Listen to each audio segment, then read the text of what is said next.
හරි. මේ සබ්ජෙක්ට් එකට යන්න ඉස්සෙල්ලා මේකේ තියෙන වැදගත්කම ඉස්සෙල්ලා පොඩ්ඩක් පැහැදිලි කරලා ඉන්න.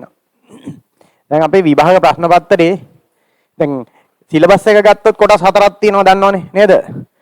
සාමාන්‍ය රසායනය, කාබනික රසායනය, අකාබනික රසායනය සහ භෞතික රසායනය කියලා. එතකොට මේ කොටස් හතරේ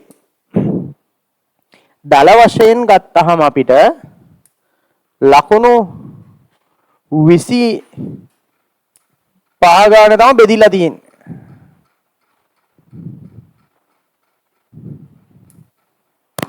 ලකුණු 25 ගානේ තමයි දල වශයෙන් බෙදලා තියෙන්නේ. දැන් ප්‍රශ්න පත්‍රයේ එන හරි මේ ප්‍රශ්න කෝටා එකක් තියෙනවා. ප්‍රශ්න පත්‍රයේ එන ප්‍රශ්න කෝටා එකක් තියෙනවා. ඒ කියන්නේ එක එක පාඩම් වලින් ප්‍රශ්න එන විදිහක් තියෙනවා. හරි? දැන් කාබනික රසායන කියන කොටසේ සාමාන්‍යයෙන් බහුවර්ණ ප්‍රශ්න 12ක් විතර එනවා. හරිද? ව්‍යුහගත රචනා ප්‍රශ්න පත්‍රයේ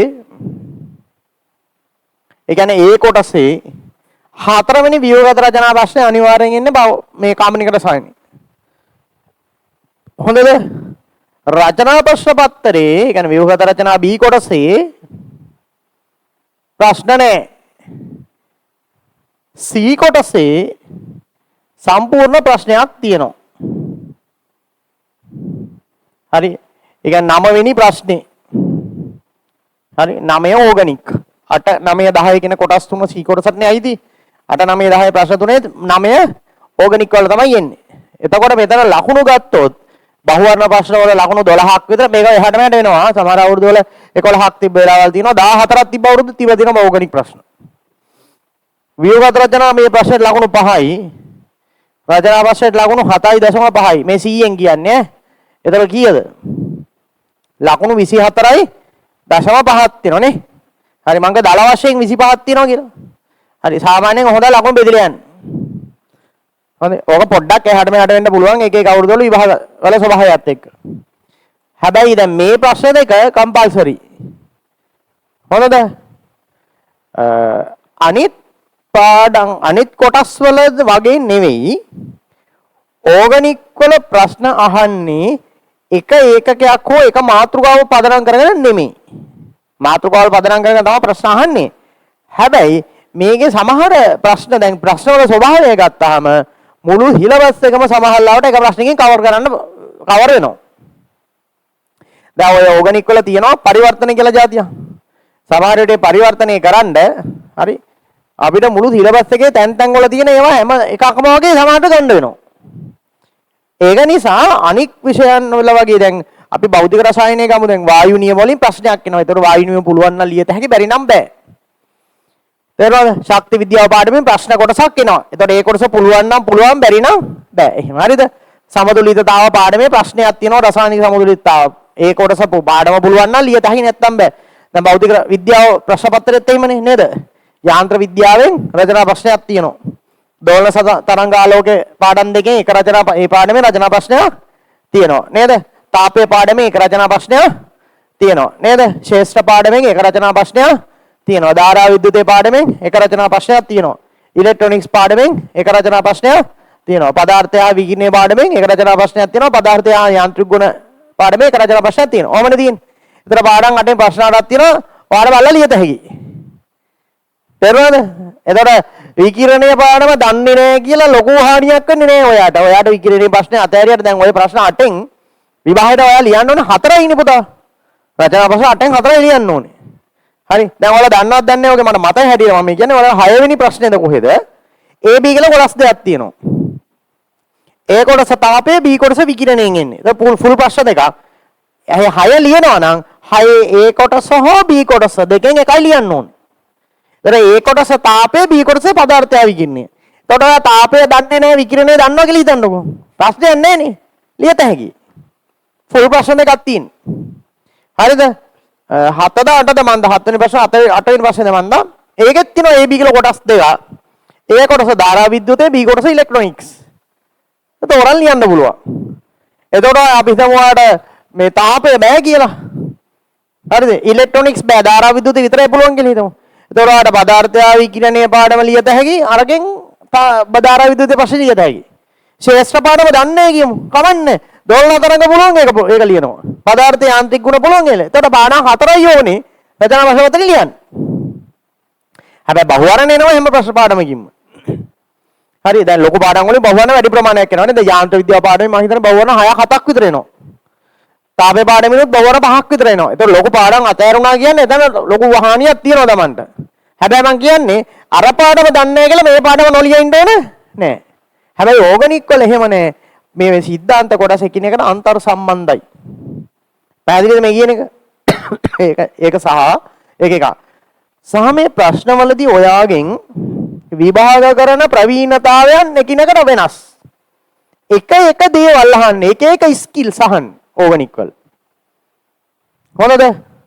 මේකේ තියෙනවා එක ස්කිල්ස් පරිවර්තන කියලා තියෙනවා, හඳුනා ගැනීම පරීක්ෂා කියලා තියෙනවා, භෞතික ගුණ විචලන කියලා තියෙනවා, රසායනික ගුණ විචලන කියලා තියෙනවා, යාන්ත්‍රණ කියලා තියෙනවා. හරි?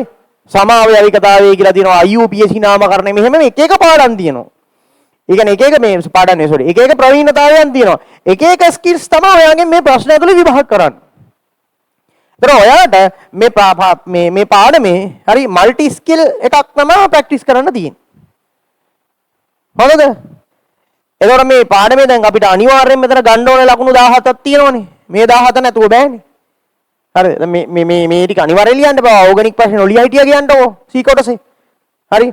C කොටසේ 8 9 10 දෙකෙන් 8යි 10යි ලියනවා 9 අතාරිනවා කියලා හිතන්න. දැන් එහෙම අතාරියා කියලා මෙතනින් ගැලවිල්ලක් නැහැ නේ. ස්ට්‍රක්චර් එකත් අතාරින්නද? බහුවර්ණත් අතාරින්නද? බෑනේ. ලියන්න ඕනේ. එතකොට ඒක නිසා ඕගනික් වල හරි මේ මම දකපු දේ ඔයාට අවශ්‍ය ස්කිල්ස් ටික එකිනෙකට වෙනස්. ඒ හැම ස්කිල් එකක්ම ඔයාට ඕනි. හොඳද? ප්‍රශ්නේ තියෙන්නේ මම පුද්ගලිකව දකින්න දේ. මේ බහුවර්ණ 12යි ස්ට්‍රක්චර් ප්‍රශ්නේ ලියන්න ඔයා ගාව තියෙන්න ඕන ස්කිල්ස් ටිකක් තියෙනවනේ. හරිද? ඒ කියන්නේ බහුවර්ණේ ස්ට්‍රක්චර් එකයි ලියන්න පුළුවන් එකෙක් ඉන්නවා කියලා හිතන්නකෝ. ඌට රචනා ප්‍රශ්න ලියන්න පුළුවන් දේවල් ටික කොහොමද පුළුවන්? තේරුණාද? ඒ කියන්නේ මේ දෙකට ලෑස්ති වෙන එක්කෙනාට මේ ප්‍රශ්නේ අදාරින්න හේතුව නෑ. බොහොම සරල පොඩි දේවල් ටිකක් තමයි අමතරව ඔයාට ඕන වෙන්නේ අර ප්‍රශ්නේ ලියන්න. තේරුණාද? අනිත් එක තමයි මම දැකලා තියෙන දේ ඕනික් රචනා ප්‍රශ්නේ හරි ලකුණු ගෙඩි පිටින් දෙන්නේ. හොඳද? ස්කෝර් කරන්න හරි ලේසි. චූටි කෑලි ගොඩාක් ලියලා ලකුණු ගන්න ඕන නෑ. හරි දැන් පරිවර්තනයක් කරොත් එimhe සමහර පරිවර්තනයේ 150න් 40ක් විතර දෙනවා. හරි. ඒතර පරිවර්තනය කරපුවා ගෙලින්ම 100න් 2යි ලකුණු. එන් ලොකු ලකුණු ගණන් හම්බ වෙනවා. හරි 0.1යි 0.2යි 0.5යි දැන් ඔය අපි වන්දන වාඩමේ අර ලුයිස් විව් ප්‍රශ්නයක් කරන්නේ. ඕකේ ලුයිස් විව් හැඳලා සම්ප්‍රයුක්ත විව් හැඳලා හරිද? අර වගු පුරවලා බන්ධන කෝණද මුහුම් කරනද යුගල් ජ්‍යාමිති ධනමන ලියනවනේ. ලියලා මුඛා පරකාලා දාලා රතිච්ච දෙන කාක්ෂික රටහන් කරලා බන්ධන කෝණ ලියලා නම් මනම් කරලා හෙන්න විජුම්බරයක් කරනවනේ. ලකුණු උඩරිම 2.5යි 3යි. ඔය ලකුණු තුන ගන්න උත්තර කීයක් ලියනවද? හරිද? උත්තර 25ක් විතර ලියලා තමයි ඔය ලකුණු තුන ගන්න. දැන් වගුවේ කොටු 16ක් විතර පුරවනවනේ. නැද්ද? මුහුම් කාක්ෂික පරමාණු කාක්ෂික සමානවට 10ක් විතර ලියනවා. ලියනවද නැද්ද? මේක ඇත්ත ලියන්න ඕනේ. හරි? ඒ කියන්නේ ගෙඩි පිටින් ලකුණු ගන්න පුළුවන්. හොඳද? ඒක නිසා මම පුද්ගලිකව කැමති ඕගනික් එක ලියනවට. හොඳද? ඕගනික් එකේ හැබැයි මෙහෙම කේස් එකක් තියෙනවා ඔයා තේරුම් ගන්න. ෆිසිකල් කෙමිස්ට්‍රි දැන් ඔය අපි කරගෙන යන ඒවා දෙන වායු නියම එහෙම. දැන් ලබන සතිය මම කෝ ශක්ති විද්‍යාව පටන් ගන්නවා කියලා. හරි? ඒ පාඩම් වල තියෙන ගැටලු වල ස්වභාවය සහ සිද්ධාන්ත වල ස්වභාවයයි හරි දැන් අපි ජෙනරල් කෙමිස්ට්‍රි වල ගණන එහෙම ඉගෙන ගත්තනේ. හරි. එතකොට දැන් අපි තව ටික දවසකින් ඉනෝගනිකුත් පටන් ගන්නවා. හරි ඉනෝගනික් කියන්නේ තනිකරම කටපාඩම් කරලා ලියන්න තියෙන සෙක්ෂන් එකක්. හරි. ලොකු දේවල් හිතලා කරන්න ඕනේ නැහැ ඒකේ. මතක තිබීම තමයි ගොඩක් වෙලා විභාග කරන්න වාට. ඒකෙදි තියෙන ස්කිල් එකයි මේ දෙකටම වඩා ඕගනික් එක කරන්න ඔයාට ඕන ස්කිල් එක වෙනස්. හොඳේ. ඒ කියන්නේ තියරි කටපාඩම් කරන්න බෑ මේකේ. පුළුවන් ප්‍රමාණය ඊටම චූටි. හරි කටපාඩම් කරන්නේ නැතුව මේක කරන්න බෑනේ කොහොමද? ඔයාලා දන්නවනේ. හොඳේ මේ කටපාඩම් කරන්නේ නැතුව කරන්නේ නැති කෙනම් බයෝ කියලා එකක් නැහැ නේ. නේද? හරි. ඒතර මතකේ තබා ගත යුතු ප්‍රමාණයක් තියෙනවා. නමුත් වෙන පොඩි දේවල්ට මතක තියාගන්න තියෙන්නේ. හරි ඔයා ප්‍රැක්ටිස් කරලා ඔළුවට දාගන්න ඕන දේවල් ප්‍රමාණය වැඩි. සහ ඒවා අනිත් කෙමිස්ට්‍රි වලට වඩා ගොඩක් ඕගනික් කෙමිස්ට්‍රි වල තියෙන දේවල් වෙනස්. හරිද? ඒ කියන්නේ අමාරු දේවල් මතක තියාගන්න වෙන්නේ රූප විදිහට වගේ නිකන්. එහෙම.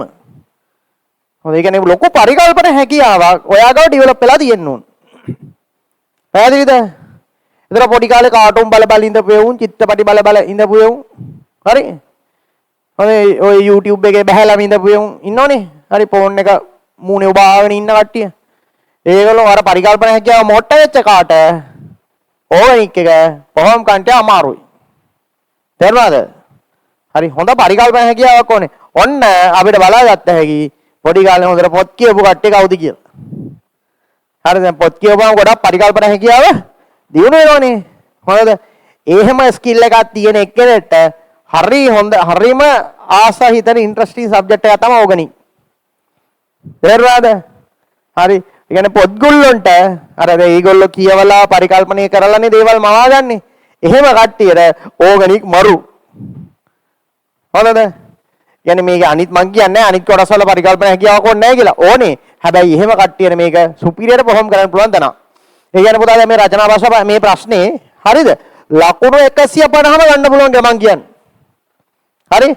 150ම ගන්න පුළුවන් කියලා. දැන් රචනා භාෂාව 4ට 150 ගානේ 4න්නේ ගන්නේ.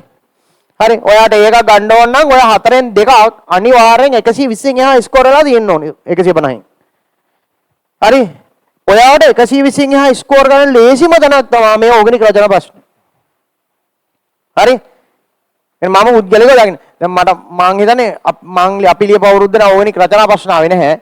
හරි මම එක ප්‍රශ්නයක් ලියුව ප්‍රශ්න මම හිතන්නේ ලකුණු සම්පූර්ණ ලකුණු දැත්ති.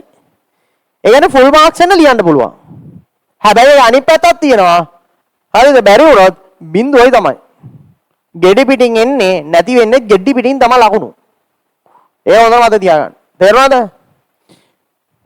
එක දෙක මං කියවනේ ඕගනික් අනිත් වලට වෙනස් කියලා. හරි. මේ පළවෙනි දවසේම කියන්නේ මේ රෙකෝඩින් එක මම YouTube එකට දාලා තියෙනවා පෙන්න ගහනවා ඊට පස්සේ මම. මොකටද? මතක නැති වෙනකොට. හොඳද? මේක ඔයාට ගොඩ දා ගන්න ඕන නම් මේක ඇතුලේ ජීවත් වෙන්න වෙනවා. මොකක් ඇතුලේද? ඕගනික් එක ඇතුලේ. ඒ කියන්නේ සතිපතා දෙන වැඩ කිරීම අනිවාර්යයි. තේරුණාද? ඒ නිසා මම ඕගනික් වලට එක පොතක් නෙවෙයි පොත් දෙකක් මේන්ටේන් කරමු ලැබේ. පැහැදිලි? එක පොතක් නෝට් ලියන්න අනිත් පොත හෝම්වර්ක් පොත. තේරුණාද? ටියුට් වලට අමතර වෙන වැඩ ටිකකුත් මේක ඇතුලේ යනවා.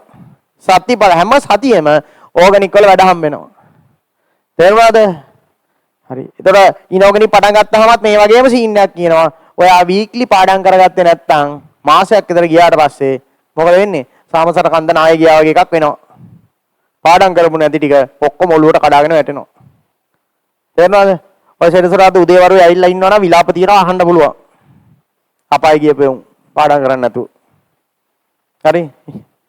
දැන් මේ දවස්වල 26 පන්තියේ යම ලෝකේ වගේ. හොඳ දසවද දෙන්නේ කට්ටු මිඹුලේ නගනවා. හොඳ ලෝදිය පොවනවා. එන්න බලන්න පොඩ්ඩක් සෙනසුරාදා උදේ වරුවේ. හොඳ එක එකාට එක එක දඬුවම් දෙන්නේ. හොඳ අර මම එදාගේ ඔබේ දඬුවම ඔබ තෝරා ගන්න කියලා දෙනවා. හොඳ එක එක විදියට ගහනවා. ඇයි දැන් වැඩ කරලා නැති කට්ටියට ගැලවිලා නැහැ. ඒක නිසා හරි වැඩ කරන්න. හොඳද? ඔයාලට මේ සබ්ජෙක්ට් තුනම වෙනුවෙන් මේ අවවාද දෙන්නේ. මේ සිලබස් එක හොඳද? විශේෂයෙන් මේකනේ බයෝ වුන්ට මේක මතක තියාගන්න. මේ සිලබස් එක ඔයාට O level විභාගේ කරා වගේ ඉගෙනගෙන ඉවර වෙලා විභාගේ කිට්ටු වෙනකොට පොට්ටි කරන් පාඩම් කරලා ලියලා ගොඩ දාන්න බෑ. හරිද? කවුරු හරි හිතනවා නම් එහෙම විභාගෙට මාස 6ක් හරි 3ක් හරි තියද්දි පාඩම් කරන්න පටන් අරන් හරිද? වැඩ කරලා ඉවර කරලා විභාගෙ ලියන්න පුළුවන් කියලා. හරි? ඔයා පිස්සෙක්. හොඳද? ඔයා මතක තියාගන්න දැන් ඔය කරපු ටික තියෙනවනේ. ඔයා ඕන වෙලාවක දැන් ඒ ලෙවල් විභාගෙ දුන්නොත් මෙතෙක් කරපු ටිකෙන් හෙට ඒ ලෙවල් තියෙනවා. පාස් මේ හොඳම රිසල්ට් ගන්න එකව කැම්පස් යවනවා කියලා ඔයා හෙට එක්සෑම් එක ලියන්න ඇස්සලා ඉන්නවා. يعني ඔයාට එක්සෑම් එක වෙනුවෙන් කියලා අමුතුවෙන් වැඩ කරන්න තියෙන්න විදිය නැහැ. මොකද මේ තියෙන වැඩ තව කන්දරාව ඔයාට ටයිම් ටේබල් එකක් හදාගෙන පහුගේ වැඩ ටික ඉවර කරනවා කියලා එකක් කරලා ඉවර කරන්න පුළුවන් වැඩ කන්දරාවක් නෙමෙයි මේකේ තියෙන්නේ. තේරුණාද මේ කියන එක? හරි. ආන් ඒක නිසා තමයි හරිද පේපර් ප්‍රෝග්‍රෑම් එක හදලා තියෙන්නේ. පරණ ඒවා අමතක වෙන එක වළක්වන්න. තේරුණාද? හරි. ඒ කියන්නේ දැන් ඔහොම කරගෙන යන ගමන් හරිද? දැන් ඔහොම කරගෙන යනවා. හරිද? මුකුත් නැහැ. ගිහිල්ලා ටික දවසක් ගියාට පස්සේ යාළුවෙක්ගෙන් අහනවා කවුද බං තොම්සන් කියන්නේ? ඈ? ඔන්නෝම අහනවා. රදපොට් කියන්නේ මොකද්ද? ඔන්නෝම අහනවා. තේරුණාද? මෞලික ස්කන්ධය එකක මෞලයට ග්‍රෑම්ද මෞලයට කිලෝග්‍රෑම්ද? ඕන් ඔය වගේවත් ඇහෙනවා හිටිකම. තේරුණාද? W බෙදීම W කියන්නේ. අයියෝ W අකුරු දෙකක් දාලා තියෙන්නේ. ඔන්න ඔයගේ ප්‍රශ්න අහනවා ඊට පස්සේ. ඇයි මුලේව මතක නෑ. දැන් මේකේ වෙන්නේ සතියක් කර සතියක්වත් W බෙදීම W මතක් වෙනවා. W බෙදීම W කියලා එකක් තියෙනව නේද කියලා හරි අඩුම ගන්න වාට මතක් වෙනවා. පේපර් ප්‍රෝග්‍රෑම් එක හදලා තියෙන්නේ ඔයාලා පරණ ඒවා අමතක වෙන එක වළක්වන්න. තේරුණාද? ඒක නිසා ඔයා අමුතුවෙන් පාඩම් කරන්න ඕනේ නැහැ. හැබැයි පේපර් ටික හරියට perform කරන්න ලකුණු අඩු වෙන ඒවා හොය හොය බල හරි ගොඩ දාගන්න. එතකොට ඔයාට ඇත්තටම අමුතුවෙන් පාඩම් කරන්න කියලා දෙයක් ඇත්තටම අවශ්‍ය වෙන්නේ නැහැ. ওই පේපර් ප්‍රෝග්‍රෑම් එක හරියට ගියා නම්. තේරුණාද? ඔයාට තේරෙන්නේ නැහැ ඒක ඇතුලේ පාඩම් කරගෙන කරන්න ඕනේ වැඩ ටික. ඒ නිසා තමයි එකක් හදලා තියෙන්නේ. එක. ඒ නිසා ඔයා අමුතුවෙන් පාඩම් කරන්න ඕනේ නැහැ පරණ ඒවාට කියලා. පේපර් වල ලකුණු අඩු වෙන තැන් හොයලා ඒව බලලා ඒව ගොඩ දාගෙන ඒව එහෙම ඒක පේපර් ප්‍රෝග්‍රෑම් එක පිටිපස්සේ ගිහපුවම ඇති. තේරුණාද? වෙන මොකුත් ඕනේ නැහැ. හැබැයි මේ ඒක නිසා ඔයා තේරුම් ගන්න දැන් සිට දැන් ඕගනික් උත් වලට පටන් ගන්න තියෙන්නේ. හරි ෆිසිකල් උත් පටන් ගන්න තියෙන්නේ. ඉනෝගනික් පටන් ගන්න විදියක් නැහැ. දැන් ශක්ති විද්‍යාව පාඩම එනෙයින්දා. හරි මම දැන් වායු නියම පාඩම ඉවරුනාට පස්සේ හරි සමතුලිතතාව පාඩම පටන් ගන්න නැතුව මං හිතුවා ඉනෝගනික් පටන් ගන්න කියලා. ශක්ති විද්‍යාව ඉවරුනාට පස්සේ සමතුලිතතාව පටන් ගමු. හරි මේ එතකොට ඕගනික් ඉනෝගනික් ෆිසිකල් තුනම යනවා. ඉනෝගනික් වල සතිපතා පාඩම් කරන්න ඕනේ. ඕගනික් වල දෙන හෝම්වර්ක් අනිවාර්යයෙන් මේ පන්තියේ දෙන හෝම්වර්ක් හැම සතියෙම අනිවාර්යෙන් කරන්න ඕනේ. ඒක නම් මම බලනවා හැමදාම බල්ලා ෂොට් එක දෙනවා. හරිද? බලන්නකෝ ඉස්සරහට. ඒක නිසා වැඩ කරන් යන්න වීක්ලි නැත්තම් ඕගනික් වල ගොඩේ මන්නන්නේ. තේරුණාද? ඊට පස්සේ ඔයා මාස 3ක් විතර ගියාට පස්සේ කියනවා හයිඩ්‍රෝකාබන් මෙලෝදියා. ඒ කියන්නේ මේකේ වෙන්නේ මතක නැහැ කියලා ගන්න මේ ඔයා කියන්නේ තේරෙන්නේ නැහැ කියලා තමයි කියන්නේ. පැහැදිලිද? මොකද මේක අර මේක ගේ වගේ. මේ මුලදී ඉගෙන ගන්න මුල මාස එකමාරේ ඉගෙන ගන්න පාඩම් ටික උඩ තමයි අනිත් පාඩම් හැදෙන්නේ. ඔය මුල මාස එකමාරේ පාඩම් ටික අවුල් ගියොත් එහෙම ඔයාට දෙයින් යාට මොකුත් තේරෙන්නේ නැතුව යනවා. ඒක ඕගනික් අතලා දාන්න වෙන්නේ. පැහැදිලිද කියන එක? ඒක නිසා මුලින් ඉඳන්ම වැඩ කරන්න ඕගනික් එකට. හොඳයි මේක ටිකක් ඒ කියන්නේ විෂය කරුණු ටිකක් සංකීර්ණයි අනිත් ඒවාට වඩා. සහ වෙනස්. මතක තියාගන්න එක්ස්ට්‍රා එෆර්ට් එකක් දාන්න වෙනවා. හරි වීක්ලි වැඩ කරන්න. මං කියන්නම් ගෙදරකින් කරන්න ඕනේ වැඩ මොනවාද කියලා. ඒවා ටික විතරක් කරත් ඇති. විතරක් කරත් ඇති කියන්නේ ඒ ටික කරොත් ඇති. වෙන මොකුත් ඕනේ නැහැ. තේරුණාද? කියන ඒවා කරන්න. හැබැයි නොකර ඉඳලා පස්සේ තේරුන්නේ බැරි වුණා, මතක බැරි වුණා කියලා කියන්න එපා. තේරුණාද? එතකොට ඒක ඔයාගේ පැත්තට බෝලේ පාස් වෙන දන. පැහැදිලිද? right. කාබනික රසායනය. මොකද්ද කාබනික රසායනය කියලා කියන්නේ? ඈ? ඉස්සලා මේ ප්‍රශ්නේ උත්තරයක් හොයමු.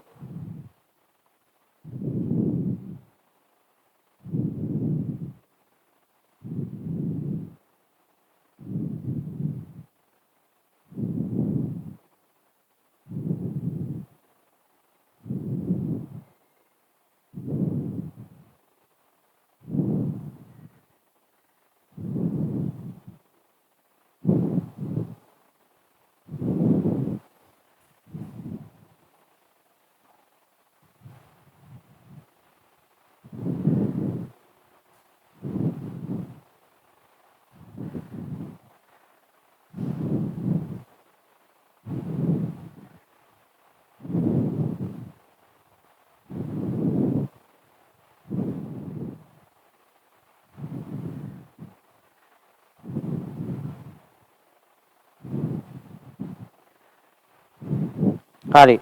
දැන් ඔයාලා දන්නවා රසායන විද්‍යාවේ දැන් ආවර්තිත ද්‍රව්‍ය තියෙනවා මූලද්‍රව්‍ය 118ක් නේද? කාබනික කිව්වහම මේකේ කාබන් සම්බන්ධයක් ඇතිනේ. ඒතර කාබන් කියන්නේ එක මූලද්‍රව්‍යයක් විතරයි. තව 117ක් තියෙනවනේ. තේරුණාද? තව 117ක් තියෙනවා. එතකොට මේ මම මෙහෙම සිද්ධියක් කියන සාමාන්‍යයෙන් හරි දැන් මේ වෙද්දී රසායනික සංයෝග ගත්තාම විවිධ varieties ගත්තාම සාමාන්‍යයෙන් ලෝකේ හොයාගෙන තියෙනවා කෝටි 27ක් විතර. හරි දල වශයෙන් කෝටි 27ක් විතර තියනවා කියලා හරි දැනට හොයාගෙන තියෙනවා. හරිද? ඔය කෝටි 27න් කෝටි දෙකක්ම මිලියන 20ක් විතරම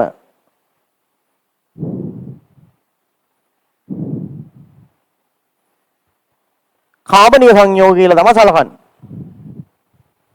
හරිද? ඊටකොට 27න් දෙකක්ම කාබනික. ඉදිරි කෝටි 25 තමයි අකාබනික.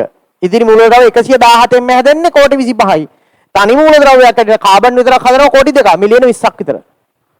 තේරුණාද? හරි. එතකොට ඒ කියන්නේ කාබන් මුල් වෙලා හදන සංයෝග නැත්නම් කාබනික සංයෝග කියන ඒවා අති විශාල ප්‍රමාණයක් ලෝකේ තියෙනවායි කියන්නේ. තේරුණාද? දැන් මූලික වශයෙන් ගත්තහම මේ කාබනික සංයෝග විශාල ප්‍රමාණයක් තිබීම සහ ඒ කාබනික සංයෝගවල ගුණ අතර ලොකු varieties විවිධත්වයක් පැවතීම තමයි කාබනික රසායනික විෂයක් වෙනම බිහි වෙන්න හේතු වෙලා තියෙන්නේ. ඒ කියන්නේ ඒක නිසා මේ කාබනික සංයෝග කියන ඒවා ගැන විතරක්ම අධ්‍යයනය කරන්ඩ වෙනම රසායන විද්‍යාවේ කොටසක් වෙන් වෙන්න හේතුව මොකද්ද? ඊටා විශාල සංයෝග සංඛ්‍යාවක් පැවතීම සහ ඒ වාගේ භෞතික රසායනික ගුණවල විශාල විවිධත්වයක් පැවතීම. තේරුණාද? දැන් ඔක්කොම ඉස්සෙල්ලා අපි බලමුකෝ මොකද්ද මේ කාබනික සංයෝගයක් කියලා කියන්නේ. දැන් මම මෙහෙම ප්‍රශ්නයක් අහන්න. මේක කාබනික සංයෝගයක්ද නැද්ද? ඔයාලා දන්න විදිහට කියන්නකෝ. ඔය කාබනික සංයෝගයක් නේද?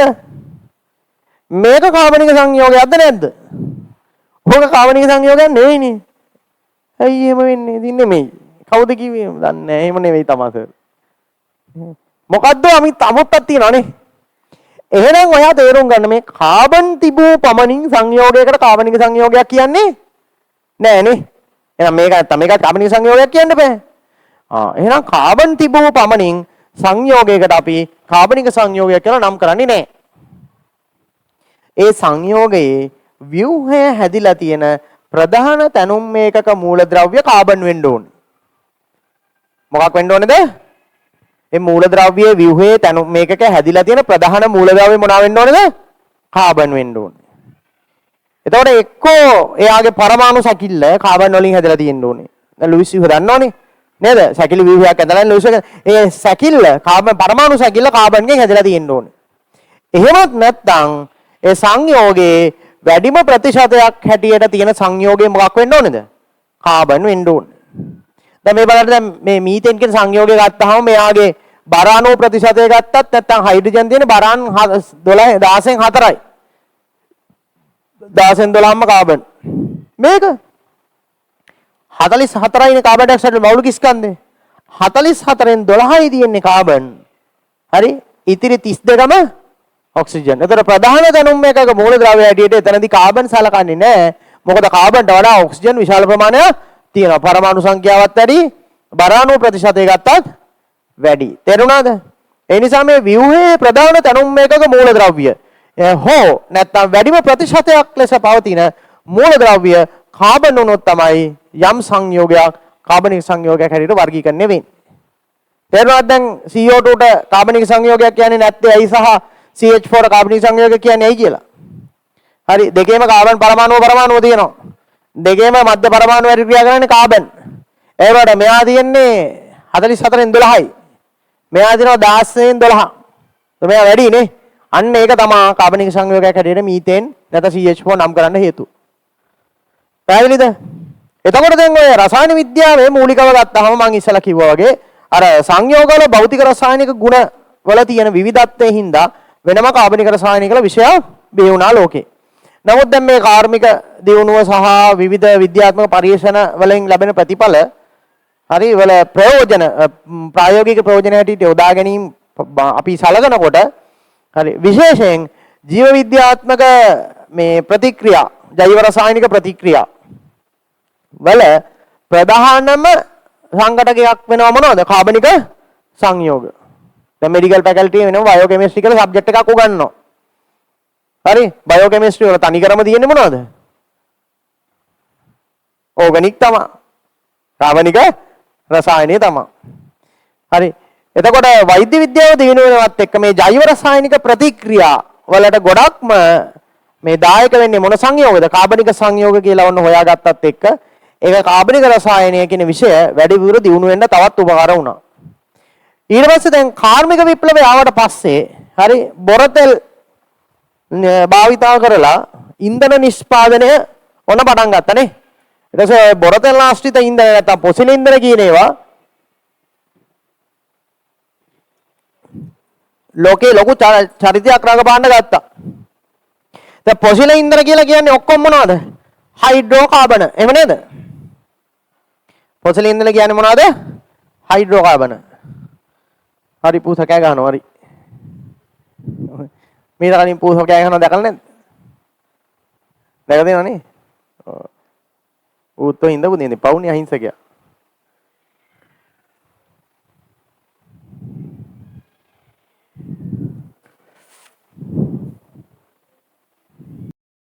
මේ කාර්මික විප්ලවයත් එක්ක ඉන්ධන හොයාගන්න ගත්තට පස්සේ ඉන්ධන ආශ්‍රිත පරීක්ෂණ කටයුතු අනම්මනම් ඔක්කොම හරි හයිඩ්‍රෝකාබන ආශ්‍රිතව නැත්නම් කාබනික සංයෝග ආශ්‍රිතව තමයි සිද්ධ වුනේ. ඒකත් උපකාර වුණා කාබනික රසායන විද්‍යාව විෂයක් හැටියට වැඩි දියුණු වෙන්න. හෙලෝ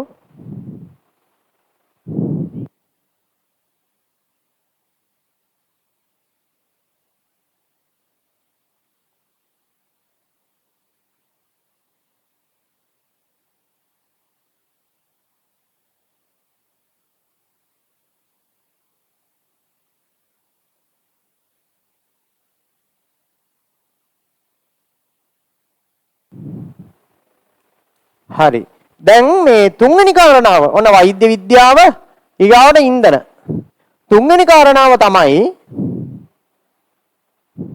බහු අවයවික සොයා ගැනීම. දැන් ප්ලාස්ටික් ගන්නකො ඔය ප්ලාස්ටික් කියලා කියන්නේ අපි බන්ධන පාඩමේදී මෙතෙක් ඉගෙන ගත්ත ව්‍යුහ වර්ග තියෙනවනේ මොනවද? අණුක ව්‍යුහ, දැලිස් ව්‍යුහ. දැලිස් වල තියෙනවනේ අයනික දැලිස්, පරමාණුක දැලිස්, ලෝහක දැලිස් නේද? මේ ඒ ඉගෙන ගත්ත දැලිස් ව්‍යුහ වලට වඩා වෙනස් ඒවා. අපි තාම බහුආයනික ව්‍යුහය මොන වගේද කියලා ඔයාලා තාම ඉගෙනගෙන නැහැ. හරි මේ අන්තිම පාඩමේ කාර්මික රසායන පාඩමේදී බහුආයනික ගැන කියලා දෙන්න. මේ බහුආයනික කියලා කියන්නේ හයිඩ්‍රෝකාබන නැත්නම් කාබනික සංයෝග වලින් නිෂ්පාදනය කරන ඊටාම සුවිශේෂී භෞතික රසායනික ගුණ තියෙන සංයෝග වර්ගයක්. හරි මේ බහුආයනික හොයා ගැනීම එක්කත් හරි මේ බහුආයනික භාවිතයන් බොහෝ විට කාර්මික භාවිතයන් වැඩි දියුණු වීමත් එක්කත් මේ කාබනික රසායන ආශ්‍රිත පරීක්ෂණ සහ සංවර්ධන කටයුතු වේගෙන් සිද්ධ වෙන්න ගත්තා. දැන් ලෝකේ නැතිවම බැරි දෙයක් බවට පත් වෙලා තියෙන බහුආයනික. දැන් ප්ලාස්ටික් නැති ලෝකයක් ගැන හිතන්නකෝ.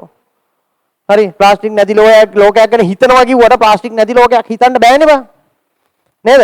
දැන් අර යෝගට් එක ගන්නකෝ. හැන්දලියෙන් හදුවට බං කප් එක ප්ලාස්ටික් නේ. මුට්ටිය දාලා යන්න යෝගට්. හරි පැකට් එක දාලා යන්න පැකට් එක ප්ලාස්ටික් නේ. නේද? ෂැම්පූ සැෂේ පැකට් අයින් කරාට බෝතල් එන්නේ ප්ලාස්ටික් නේ. හරි නේද? දෝතට දෙන්නේ නේද? හරි ගොටු ගාලා දෙන්නේ. එතකොට ප්ලාස්ටික් නැති ලෝකයක් ගැන අපි කතා කරාට ප්ලාස්ටික් නැති ලෝකයක් තියෙන්න පුළුවන්ද කියන ප්‍රශ්නයක්. හරි ප්ලාස්ටික් කියන්නේ ලෝකෙන් නැතුවම බැරි බහුවේකයක්. ඊගාවට PVC. හරි ඇන්ටන් ජනරල්ස උපංග. හරි වැහි පීලිත බටද අරවද මේවද? හරි PVC නැත්තම් වතුරනේ. නේද? හරි PVC වලින් තමයි ඔක්කොම වතුර යන්නේ. එතකොට බහුආයනික කියන්නේ අර ඒවා හයිඩ්‍රෝකාබන නැත්නම් කාබනික සංයෝග වලින් හදන විශේෂ සංයෝග විශේෂ. එතකොට ඒවා හදන්න ඔක්කොම දායක වෙන්නේ මොනවද? මේ කාබනික සංයෝග කියන ඒවා. එතකොට මේ කාර්මික භාවිතයන් විශාල වශයෙන් වැඩි දියුණු වීමත්, වෛද්‍ය විද්‍යාත්මක කටයුතු සඳහා භාවිතා වීමත්, ඊගාවට මේ සංයෝග වල භෞතික රසායනික ගුණ වල විවිධ වැරයිටිස් පැවතීමත් මේ කාබනික රසායනය විෂයක් හැටියට වැඩි දුර වෙන්න හේතු වෙලා තියෙනවා. හැබැයි ඊට අමතරව දැන් අද ලෝකේ ගත්තාම හරි මේ කාබනික සංයෝගවල නැත්නම් ජෛව කාබනික සංයෝග සම්බන්ධ විශාල වශයෙන් අලුත්ම විෂයක් වැඩ දියුණු වෙමින් තියෙනවා මොනවාද? ආහාර නිෂ්පාදනයේ ආශ්‍රිතව. දවල් අහලා තියෙනව නේද ඕගනික් ෆාමින් ගැන? ඈ අර වාසවිස රහිතව හරි එහෙම භාවිතා කරනවායි කියලා. හරි නිෂ්පාදනය කරන එළවලු වර්ග, පළතුරු වර්ග, හරි ශාක නැත්නම් විශාල වේගයෙන් වැවෙන විශාල ඵලදාව එන ශාක වර්ග නිෂ්පාදනය කිරීම, ඒවට යොදන වැඩි දියුණු කරන ලද පොහොර වර්ග නේද? ඉක්මනින් ඵලදාව ගන්න පුළුවන් උපක්‍රම මේවා ඔක්කොම ආශ්‍රිත පරීක්ෂණ කටයුතු වෙන්නේ මොනවා සමගද? කාබනික සංයෝග සමග. ඒතකොට මේ අලුත් විෂයන් හරි විද්‍යාවට එකතු වෙනකොට හැම එකකම කොතනක හරි ගෑවෙනව මොනවද? ඕගනික්. තේරුණාද? ඒක නිසා ඕගනික් කෙමිස්ට්‍රි කියන එක රසායන විද්‍යාවේ ප්‍රධානම කොටසක් බවට දැන් පත් වෙලා තියෙනවා. මේක නැතුව ජීවත් වෙන්න බෑ වගේ එකක් වගේ තමයි තියෙන්නේ. තේරුණාද? ඒක නිසා මෙඩිසින් යන කට්ටියටත් ඉංජිනේරින් යන කට්ටියටත් ඒවා දෙකටම නොයන කට්ටියටත් කොතන හරි තමන් යුනිවර්සිටි එකේදී ඉගෙන ගන්න කෝස් එක ඇතුලේ ඕගනික් නම් හම්බ වෙනවා තමයි. තේරුණාද? ඒක නිසා ඕගනික් නැතුව බෑ. හරි මේ A level පාස් වුණාට පස්සේ ඔයාට ඕන වෙනවා. ඒ නිසා මේක ලොකු භාවිතයක් තියෙන විෂයක්. ඒක නිසා හරියට ඉගෙන ගන්න මේ විෂයේ මූලික સિદ્ધාන්ත කරුණු ටික තමයි මූලිකම කරුණු ටිකක් තමයි ඔයාගේ විෂය නිර්දේශය ඇතුළත් කරලා තියෙන්නේ. ටිකක් කිව්වල ටිකක් නෙමෙයි සැලකිය ප්‍රමාණයක් තියෙනවා. තේරුණාද? මොන විභාගයට වැදගත් වෙනවා වගේම රසායන විද්‍යාව විෂයක් හැටියට ගත්තාම ලොකු පිළ එකක් ලොකු කොටසක් ඕගනික් වලින් රඟපානවා. පැහැදිලිද? ඒ නිසා මේ විෂය හරියට ඉගෙන ගන්න සාමාර ඉන්ටරෙස්ටිං මේ අනිත් ඒවා වගේ නෙවෙයි. හොඳට මේ හිතන්න පුළුවන් එක්කෙනාට හරිම රසවත් ඉගෙන ගන්න පුළුවන් විෂය කොටසක්. ගණන් හදාගෙන යනවා වගේ එක ආකාර වැඩක් නෙමෙයි මේක තියෙන්නේ. ඒ නිසා ෂෝක් එකේ ඉගෙන ගන්න පුළුවන්. හරියට අවබෝධ කරගෙන යන්න තියෙන්නේ. හැබැයි විෂය සංකීර්ණයි. හරි විෂය කරුණු සංකීර්ණයි.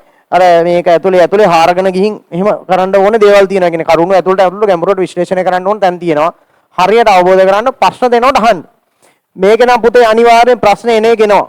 තේරෙන්නේ නැතුව කියන එක අනිවාර්යෙන් වෙනවා.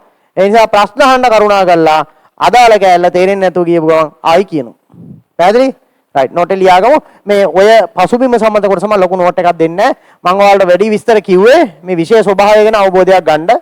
හරි නෝට් එක බොහොම සරලව දෙන්නම්. හරි අපි අදාළ විෂය කරුණු වලට ඉක්මනින් යමු. ලියාගමු මෙහෙම.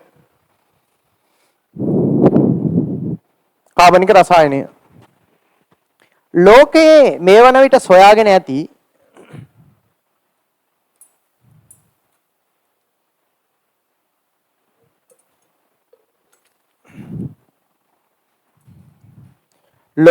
මේ වන විට සොයාගෙන ඇති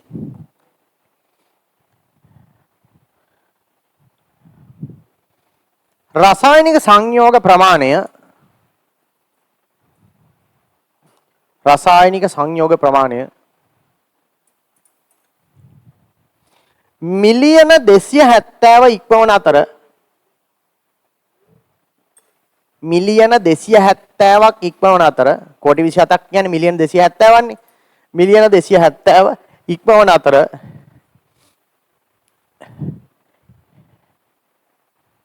එයින් මිලියන 20ක්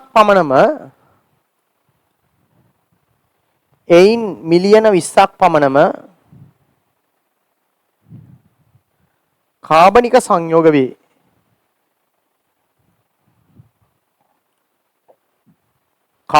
සංයෝග වේ.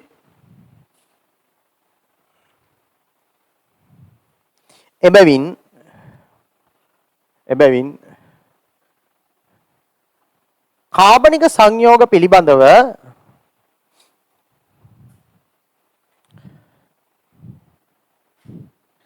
කාබනික සංයෝග පිළිබඳව විශේෂයෙන් අධ්‍යයනය කිරීම සඳහා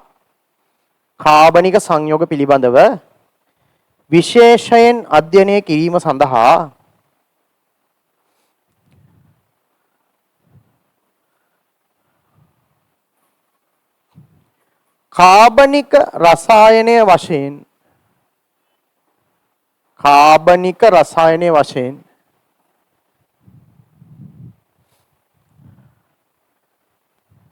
වෙනමම විෂය ඒකකයක් වෙන් කර ඇත. වෙන් කර ඇත.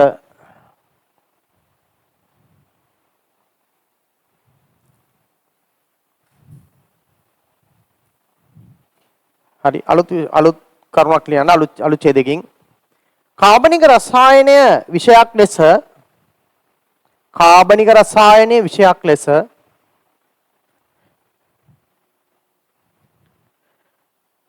බිහිවීමටත්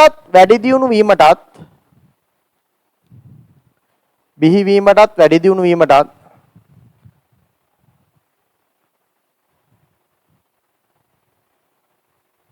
බලපා ඇති ප්‍රධාන හේතු කීපයකි. බලපා ඇති ප්‍රධාන හේතු කීපයකි.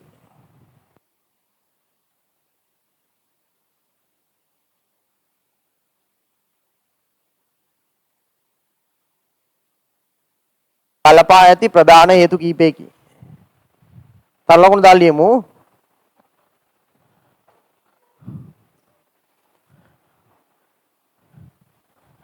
කාබනික සංයෝග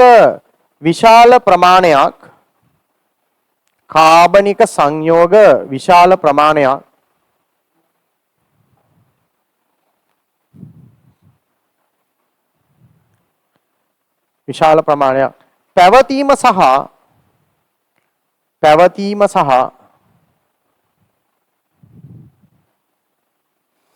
ඒවායේ භෞතික රසායනික ගුණ අතර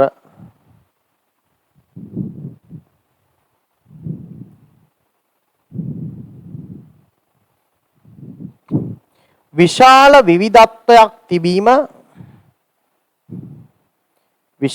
විවිධත්වයක් තිබීම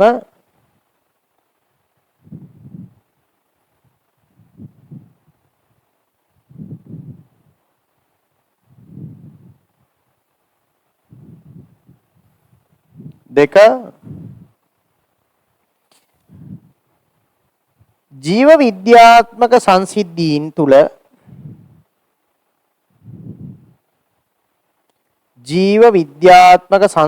තුළ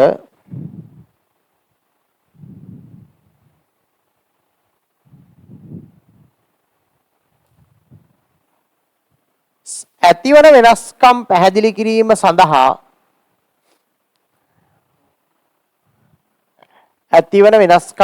කිරීම සඳහා විශාල වශයෙන් කාබනික සංයෝග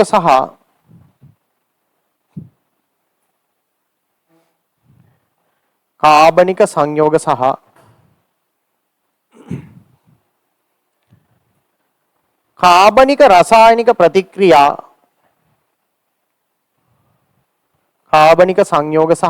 කාබනික රසායනික ප්‍රතික්‍රියා භාවිතා වීම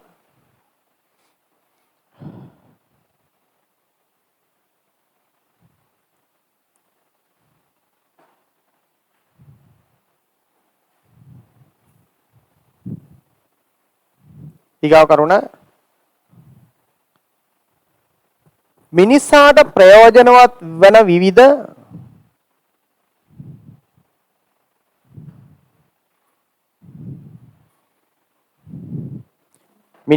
ප්‍රයෝජනවත් වන විවිධ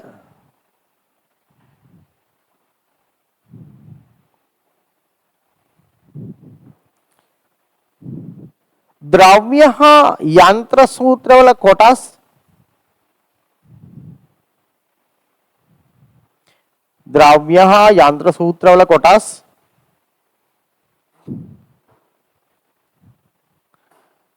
නිෂ්පාදනය කිරීම සඳහා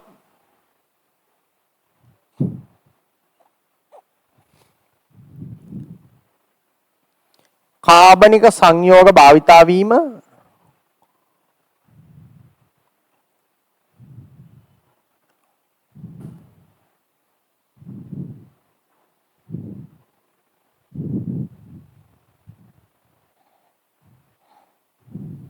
ඊගා කරුණ කාර්මික අවශ්‍යතාවලදී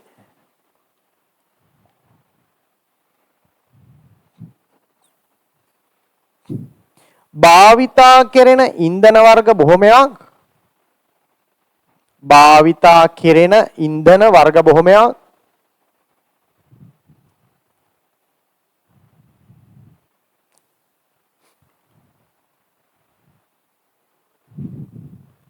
කාබනික සංයෝග මගින් නිෂ්පාදනය කිරීම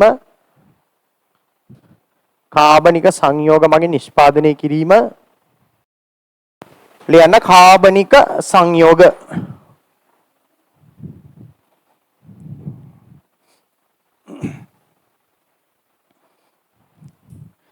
ලියන්න යම් සංයෝගයක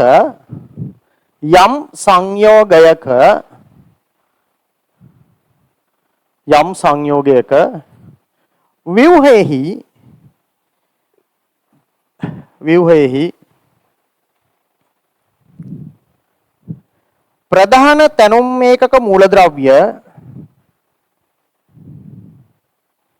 ප්‍රධාන තැනුම් ඒකක මූලද්‍රව්‍ය හෝ වැඩිම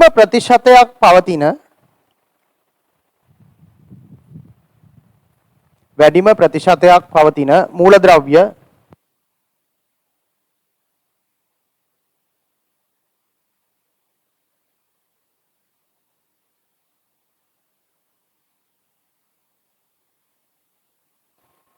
කාබන් වන සංයෝග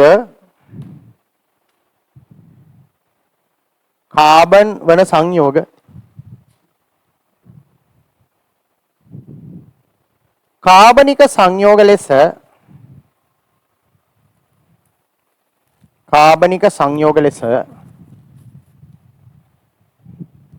වර්ගීකරණය කෙරේ.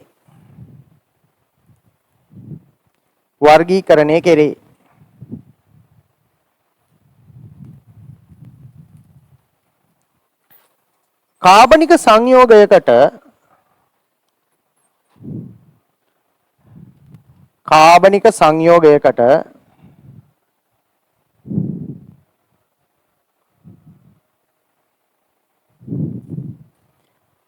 භෞතිකව හා රසායනිකව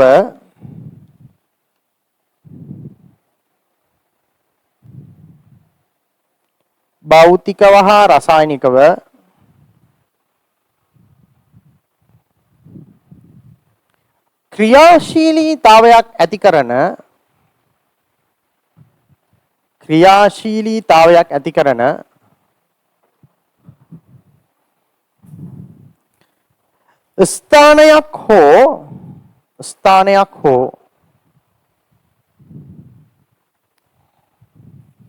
ස්ථානයක්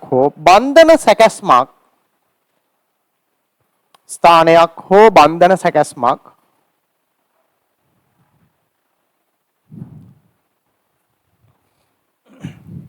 කාබනික සංයෝගයක ඇති අතර ස්ථානයක් හෝ බන්ධන සැකැස්මක් කාබනික සංයෝගයක ඇති අතර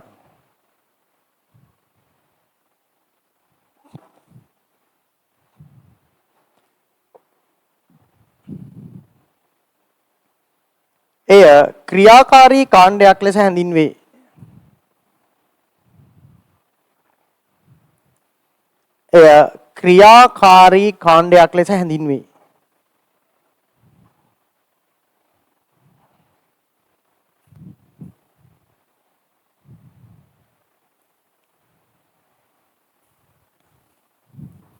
හරි. දැන් මම පොඩි උදාහරණයක් ඔයාලට කියන්නම්. දැන් ඔයාලා අහලා තියෙනව නේද මේ එතනෝල් කියන සංයෝගය? අහලා තියෙනවද? මෙයාගේ ලුයිස් ව්‍යුහය ඔයාලා ඇන්දොත් එහෙම ඔයාලට තියෙන්නේ මෙන්න මේ වගේ ලුයිස් ව්‍යුහය.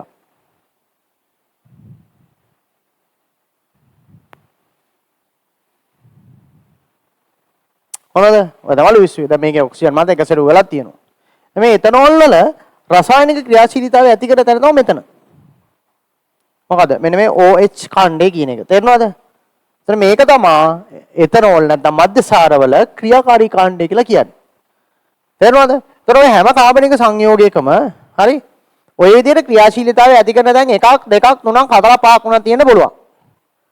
දැන් බයෝ කරන ළමයි ඔය වගේ එකක් ගැන දන්නවා. මොකද්ද? ප්‍රෝටීන ගැන ඉගෙනගෙන තියනවද? ප්‍රෝටීන එක තැනුම් එකකේ මොකද්ද? ඇමයිනෝ අම්ලය කියන එක නේද? දැන් ඇමයිනෝ අම්ලය තියෙනව නේද? ඔයගේ ක්‍රියාකාරී කාණ්ඩ ස්ථාන දෙකක්. මොනවද? NH2 කාණ්ඩයයි COOH කාණ්ඩය. එහෙම නේද? ඈ දැන් පොඩිම ඇමයිනෝ අම්ලය ඇන්දොත් ග්ලයිසින් ඇන්දොත් මේවනේ තියෙන්නේ.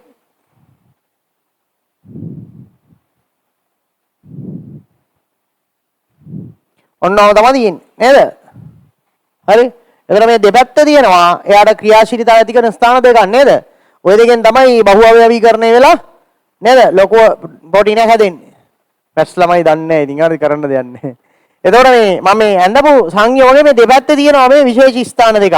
අන්න ඒවට තමයි කියන්නේ මොනවද? ක්‍රියාකාරී කාණ්ඩ කියලා. ඒතර කාබනික සංයෝගයක ගුණ ගැන කතා කරන්න ඉස්සරලා අපි දැනගෙන ඉන්න ඕනේ මේ ක්‍රියාකාරී කාණ්ඩ මොනවද? ඒ වගේ සැකස්ම කොහොමද කියලා ඉස්සරලා අපි දැනගනිමු. ඊට පස්සේ ඔය එක එක ක්‍රියාකාරී කාණ්ඩවල රසායනික භෞතික ගුණ ගැන අපි වෙන වෙනම දීර්ඝ වශයෙන් කතා කරගෙන යනවා. හරිද? ක්‍රියාකාරී කාණ්ඩ 10 ගාණක් මේ වෙනකොට හොයාගෙන තියෙනවා.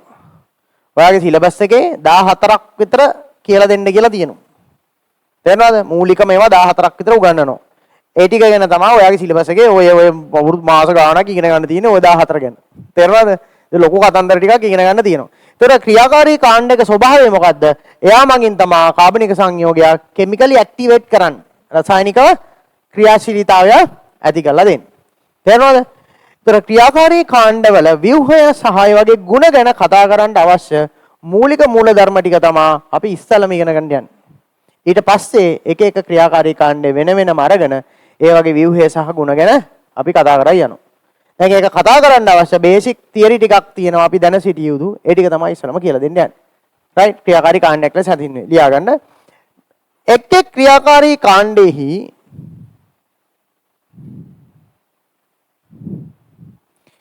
එක් එක් ක්‍රියාකාරී කාණ්ඩෙහි ගුණ හා හැසිරීම ගුණ සහ හැසිරීම ගුණ සහ හැසිරීම එකිනෙකට වෙනස්ය. එකිනෙකට වෙනස්ය.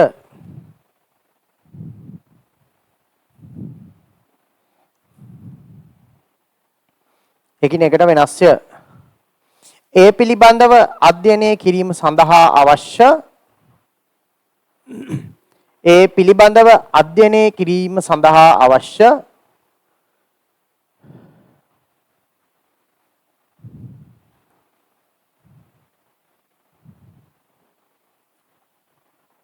මූලික දැනුම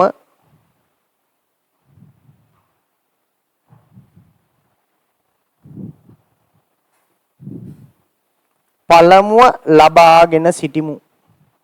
නැත්නම් පළමුව ලබා ගනිමු. පළමුව ලබා ගනිමු.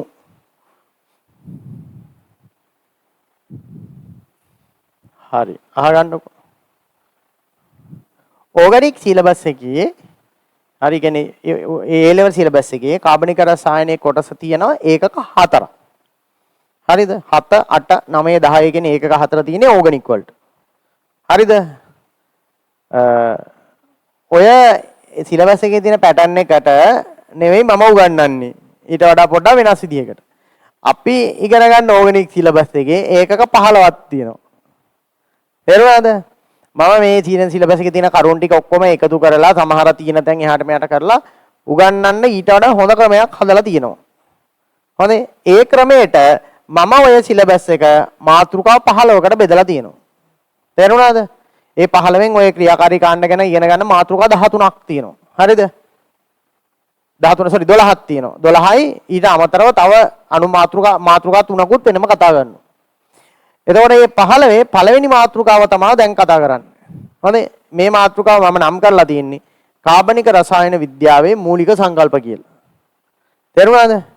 ඒතර මාතෘකාවල නම් වෙනස් වුණාට අදාළ විෂය කරුණු ටික ඔක්කොම අදාළ තැන්වල උගන්වලා තියෙනවා. තේරෙනවද? ඉවර වෙද්දී ඔක්කොම ඉවර වෙයි. හැබැයි ඔයාලට දැන් ඉස්කෝලේ හරි වෙන පන්ති වල හරි ඉගෙන ගන්න නෝට් අරන් බැලුවොත් ඔයාලට තේරෙයි මගේ නෝට් එකයි ඒ නෝට් එක අතර වෙනස්කම් තියෙනවා තමයි. මොකද වෙන ක්ලාස් වල පන්ති වල උගන්වන සමහර මාතෘකා මම උගන්වන්නේ මම ඒව සමහරව පස්සේ උගන්වන්නේ. සමහර පන්ති වල අන්තිමට උගන්වන්නේ මම උගන්වන්නේ කලින්. හැබැයි මම මේ සිලබස් එකේ තියෙන විෂය කරුණු ටික හොඳට ස්ටඩි කරලා මේක ගොඩ දාගන්න ලේසි ක්‍රමයකට මම මේක හදලා තියෙන්නේ. මේ ක්‍රමයට ඉගෙන ගත්තාම හරි ලේසි. තේරෙනවද මේ පෙළ ගැස්ම හරි ලේසි. ඒ නිසා තමයි මේ විදිහට උගන්වන්නේ. ඒ නිසා මේ සමහර කොටස් වලට හම්බෙයි ඉස්කෝලේදී එහෙම වලට කලින් උගන්වන කොටස් මේ අපි ඉගෙන ගන්න යන මෝඩර් එකට කවර් වෙන්නේ නැහැ. හරි. දැන් අර නාමකරණයේ ප්‍රශ්නයක් ඇවිල්ලා තියෙන්නේ මම කිව්වනේ. කරන්නේ නැහැ. ඕමනේ කොහොමද කරන්නේ නැහැ කියලා කරන්නේ නැහැ. හොඳේ. දැන් ලබන සතියේ සෙනසුරාදා අර අයියලා අක්කලාට කරනකොට ඔන්න වීඩියෝ එක දාන්නම්. ඕනනම් ඔයාලා මගෙන් ටියුට් එකක් ඉල්ලගෙන බලලා නාමකරණේ කොට දාගන්න. හොඳේ. තේරුණොත් එහෙම මට ඇවිල්ලා කියන්න ඕනේ. සර් පාඩම තේරුණා කියලා. හොඳේ. එතකොට ඕගනික් වලත් එහෙම දැන් හම්බ වෙනවා බය වෙන්න එපා. මේ කැල්ල කරේ නෑ නේද සර් කියලා. ඒ මම දැනගෙන කරන්නේ නැත්තේ. ඒ කොටස අදාළ දැනදී ඔයාලට කරන්න මම කටයුතු කරනවා. පැහැදිලි? හරි. ලියා ගන්න මාතෘකාව ඕක තමයි පළවෙනි එකකේ ඒකක 15න් අපේ සිලබස් එකේ පළවෙනි එකකේ කාබනික රසායන විද්‍යාවේ මූලික සංකල්ප. කාබනික රසායන විද්‍යාවේ මූලික සංකල්ප.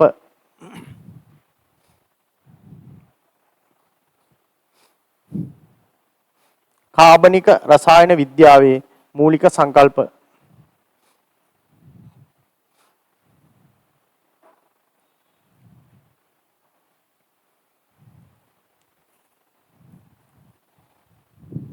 හරි. මේක ඉස්සරලාම උගන්වන්නේ කාබන්ගේ මුහුම් කරන තත්ත්ව ගැන. හොඳද? මේ පරණ පාඩමක් බන්ධන වලට කරපුවා ආයෙ පොඩ්ඩක් මතක් කරන්නම් චූටි කැලරි ටික කළු දෙනුත් එකතු කරනවා. හොඳේ. මේ මුහුම් කරන ඉගෙනගෙන තියෙනවානේ කාබන්ගේ මුහුම් කරන තත්ත්ව ගැන නේද? හරි. එතකොට මේ ප්‍රධාන මාතෘකාව ඇතුලේ අණු මාතෘකා පහක් තියෙනවනේ. පළවෙනි අණු මාතෘකාව ලියා ගන්න කාබන්ගේ මුහුම් කරන තත්ත්ව. කාබන්හි මුහුම් කරන තත්ත්ව.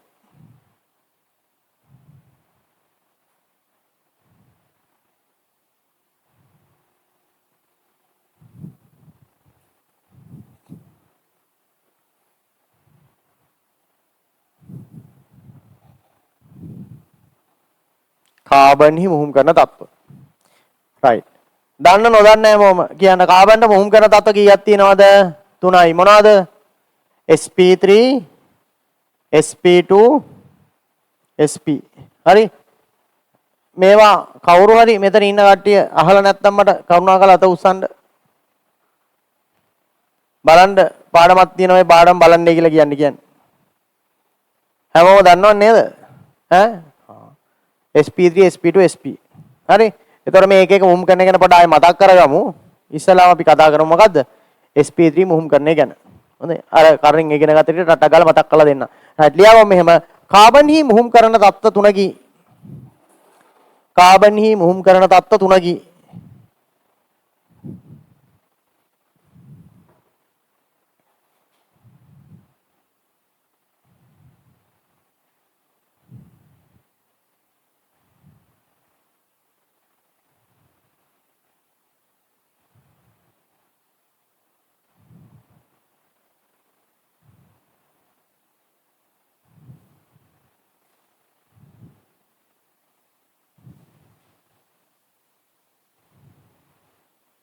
ලියන්න 1 2 3 දාලා sp3 sp2 sp.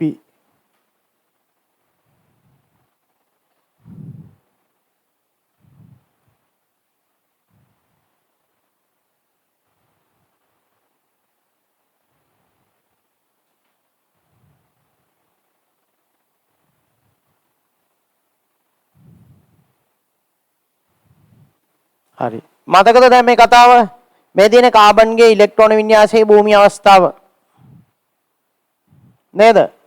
හරි. මේ තියෙන 2s කාක්ෂික මේ තියෙන 2p කාක්ෂික උපශක්ති මට්ටම් වල තියෙනවා නේද? 2s 2 2p 2.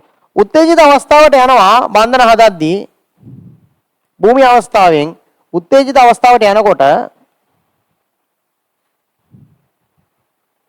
මෙතන තියෙන ඉලෙක්ට්‍රෝනය මෙතෙන්ට පයින්නවා. එතකොට මේ විදිහට ඉලෙක්ට්‍රෝන සැකස්ම වෙනවා.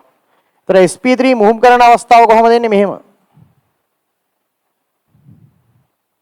නේද හරි අපි කියනවා උත්තේජිත කාබන්ගේ වියුග්ම ඉලෙක්ට්‍රෝනේ බැගින් නැති S කාක්ෂිකයක් හා P කාක්ෂික තුනක් සංයෝජනය වීමෙන් ශක්තියෙන් සමාන සර්ව සම කාක්ෂික හතරක් සෑදීම නේද sp3 මුහුම් කරන්නේයි කියලා. ඔය විදිහට එනවනේ. ඒතර sp3 මුහුම් කාක්ෂික වල හැඩය කොහොමද තියෙන්නේ?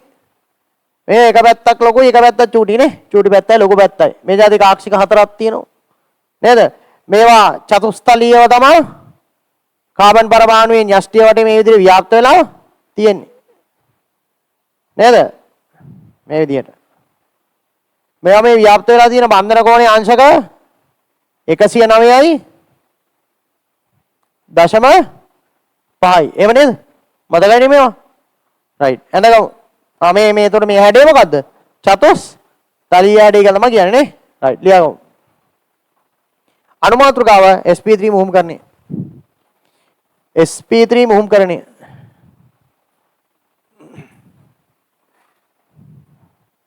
හරි. වැඩි නෝට් දෙන්නේ නැහැ. අංග සම්පූර්ණ නෝට් එකක් තියෙනවා. අර මුහුම් කරන්නේ සම්බන්ධයේ පොතේ බන්ධන නෝට් එකේ. ලියන්න උත්තේජිත කාබන්ගේ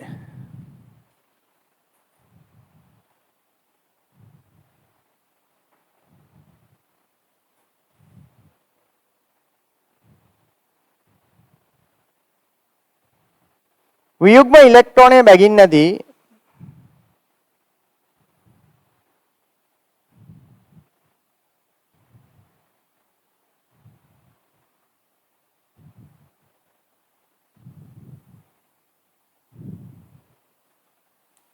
S කාක්ෂිකයක් හා P කාක්ෂික තුනක්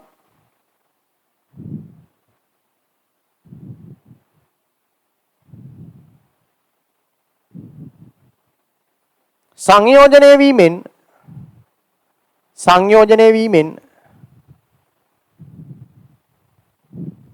ශක්තියෙන් සමාන සර්වසම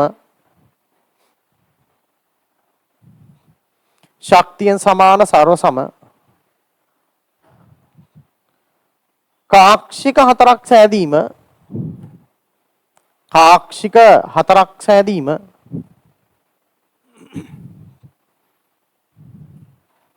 sp3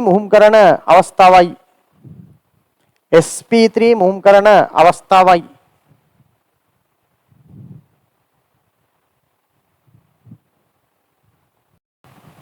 හරි. ඔක්කොම ටික එකපාර ඇඳගමු. හරි භූමි අවස්ථාව උත්තේජිත අවස්ථාව sp3 මුහුම් කරන අවස්ථාව ඇඳගන්න sp3 මුහුම් කරන අවස්ථාව ඇඳගන්න ඊට පස්සේ sp3 මුහුම් කාක්ෂික වල හැඩය ඇඳලා පෙන්නන්න කොහමද sp3 කිව්වම s එකයි p තුනයි ඔක්කොම කාක්ෂික හතරයිනේ. ඒතර හතරෙන් පංගුවක් s හැඩය හතරෙන් තුනක් p හැඩය කියලා එන්නේ. තේරුණාද? හරි. මුහුම් කාක්ෂික වල ව්‍යාප්තිය ඇඳලා පෙන්නන්න හැඩය චතුස්තලීය කියලා ලියන්න.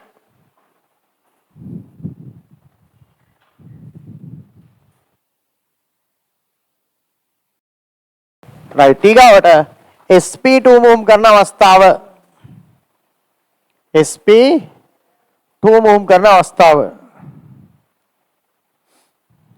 හරි. දැන් sp2 කිව්වහම කොහමද එන්නේ? උත්තේජිත කාබන්ගේ වියුග්ම ඉලෙක්ට්‍රෝනය බැගින් නැති මොකද්ද? S කාක්ෂිකයක් හා P කාක්ෂික දෙකක් මේ තියෙන්නේ. එකතු වෙලා ශක්තියෙන් සමාන සර්වසම කාක්ෂික තුනක් හැදෙනවා මේ. එතකොට කියනවා sp2 මුහුම් කරන අවස්ථාව කියලා. තේරුණාද? ශක්තියෙන් සමාන සර්වසම කාක්ෂික තුනක් සෑදීමට කියනවා sp2 මුහුම් කරන අවස්ථාව කියලා. ওই විදිහට. තේරුණාද? එතකොට දැන් මෙතන ඔක්කොම තියෙනවනේ පුතේ උත්තේජන අවස්ථාවේ කාක්ෂික හතරක් නේද? ඒතර මේ එක්කෙනෙක් මුහුම් කරන්නට සහභාගී වෙන්නේ නැහැ. එයා මෙහෙම ඉන්නවා. දෙක P කාක්ෂිකේ. මම යව නිල් පාටෙන් අඳිනවා. මෙහෙම ඉන්නවා වෙනම. ඒකට අපි කියනවා නුමුහුම් P කාක්ෂිකේ කියලා. නුමුහුම් P කාක්ෂිකේ කියලා. හරි. ඔන්න බලන්න එක දැන් හැඩය ඇතුළට එන විදිහ ඈ. දැන් sp2 මුහුම් කරණයේදී කාක්ෂික වල හැඩය අරකට වඩා චූටක් වෙනස්. දැන් S එකයි P දෙකයිනේ පුතා එකතු වෙන්නේ. ඒතර P කාක්ෂික 167යි. S කාක්ෂික 133යි. තේරුණාද? එතකොට S කියන්නේ ගෝලාකාර හැඩයක්. P කියන්නේ ඩම්බෙල් හැඩයක්. එතකොට ඉස්සල්ලා තිබ්බේ 175ක් ඩම්බෙල් 125ක් ගෝලාකාර. දැන් ඒක 133 වෙලා. එතකොට මේක ගෝලාකාර හැඩේ පොඩ්ඩක් වැඩි ගතියෙන් තියෙන නිසා පොඩ්ඩක් මම කොට මහත වෙන්න අදිනවා. කොටයි මහතයි. දැනනවද? S කාක්ෂිකේ බලපෑම වැඩි. එතකොට SP 2 මොහොම් කාක්ෂික ව්‍යාප්ත වෙන හැටි බැලුවොත් අපි අර කිව්වත් වගේ දැන් මේකේ තියෙනවා මොහොම් කරණයට ලක් නොවිච්ච එක්කෙනෙක් එයා වෙනම ඉන්නේ. SP2 මොහොම් කාක්ෂික තුන මේ විදිහට තලීය ත්‍රිකෝණාකාර හැඩයෙන් තමයි ව්‍යාප්ත වෙන්නේ. මොන හැඩයටද? තලීය ත්‍රිකෝණාකාර හැඩයට. ওই විදිහට. එතකොට මෙතන මොහොම් කාක්ෂික අතර කෝණයේ අංශක 120ක් වෙන්න එනවා.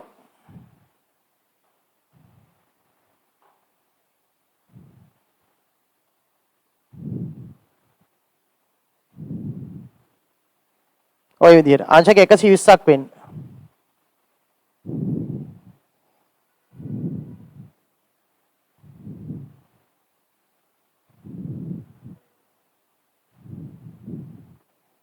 හරි? ඒතර නුමෝම P කාක්ෂිකය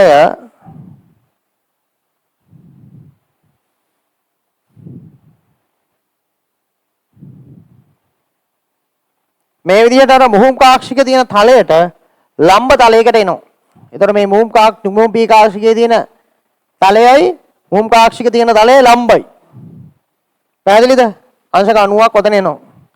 එතකොට මේක මම නම් කරන්නම් නුමෝම P කාක්ෂිකය.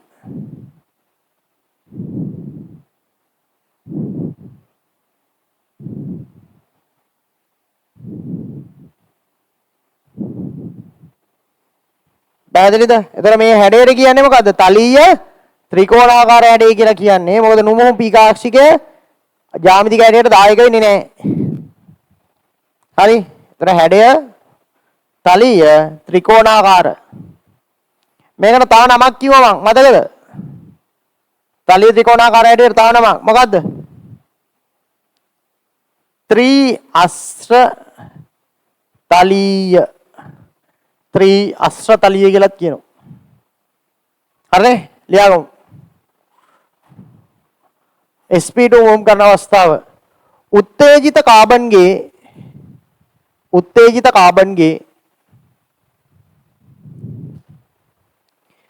වියුග්ම ඉලෙක්ට්‍රෝනය බැගින් නැති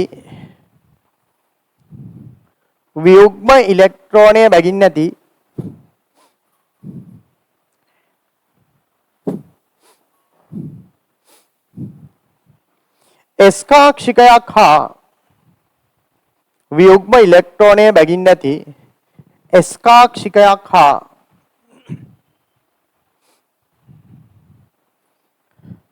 P කාක්ෂික තුනක් P කාක්ෂික දෙකක් නේද? P කාක්ෂික දෙකක් සංයෝජනය වීමෙන්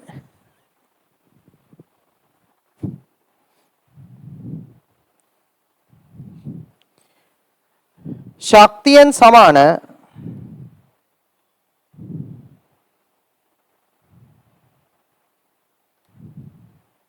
සර්ව සමකාක්ෂික ශක්තියෙන් සමාන සර්ව සමකාක්ෂික තුනක් ඇතිවීම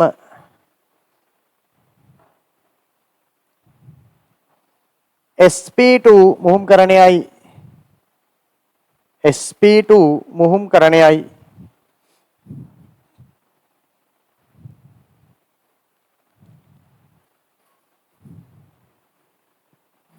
sp2 මුහුම් කරණයයි right මේක අඳින්න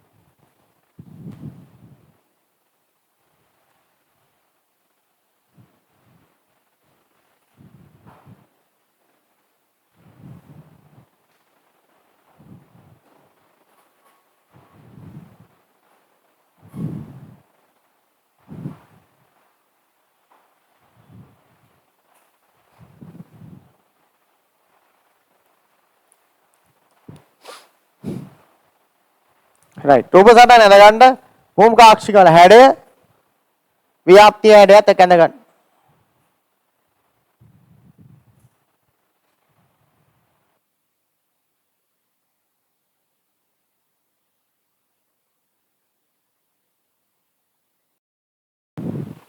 right ඊගාවට SP මුහුම් කරන අවස්ථාව SP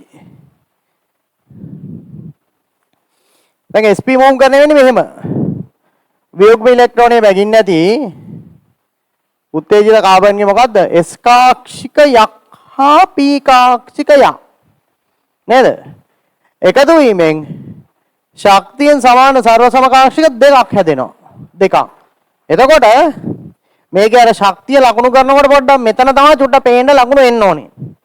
හරි. දැන් මේ SP මුහුම් කාක්ෂිකේ තියෙන්නේ ශක්තිය S කාක්ෂිකයයි P කාක්ෂිකයේ මැද්දේ හරි මැද්දට තමයි එන්නේ මේ දෙක සමාන දුරෙන් ලකුණු කරන්නේ. මේ විදිහට.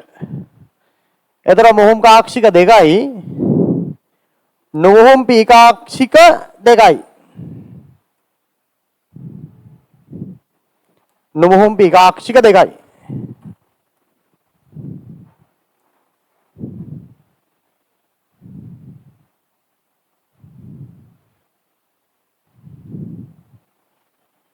හරි. ඒතර SP මුහුම් කාක්ෂික වල හැඩය එන්නේ S1යි P1යි. එතකොට හැඩය මොකද්ද? 150ක් S 150ක් P වෙන්න තමයි එන්නේ.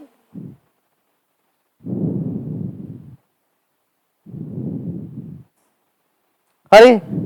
එතකොට මේක කාබන් වල ව්‍යාප්තිය මෙහෙම එන්නේ.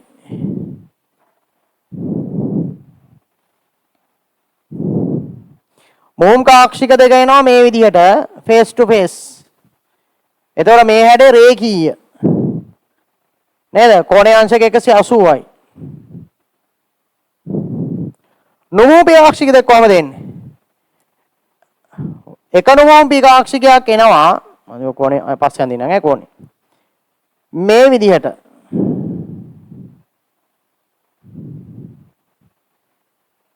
අනිත් නුහුම් P කාක්ෂික එනවා බෝඩ් එකෙන් එළියටයි බෝඩ් එක ඇතුළටයි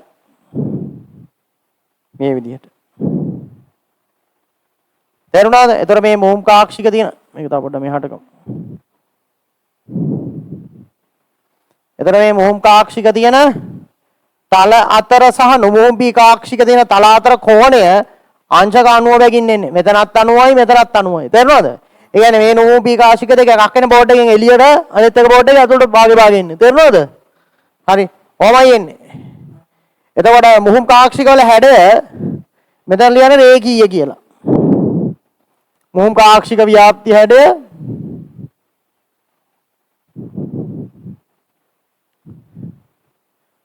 රේඛීය. ඒතර නුහුම් P කාක්ෂික දෙක මෙහෙම තියෙන්නේ. හරි? ඔන්න ඔහමයි එන්නේ. රයිට් ලියගමු. SP මුහුම් කරන අවස්ථාව SP මුහුම් කරන අවස්ථාව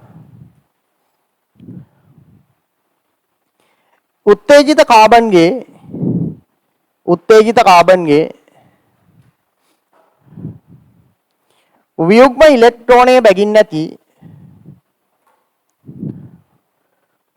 ඉලෙක්ට්‍රෝනයේ බැගින් නැති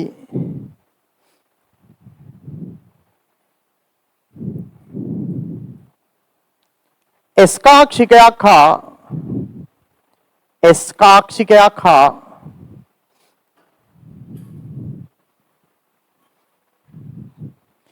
P කාක්ෂික තුනක් සංයෝජනය වීමෙන් S කාක්ෂිකයක් හා P කාක්ෂික තුනක් සංයෝජනය වීමෙන්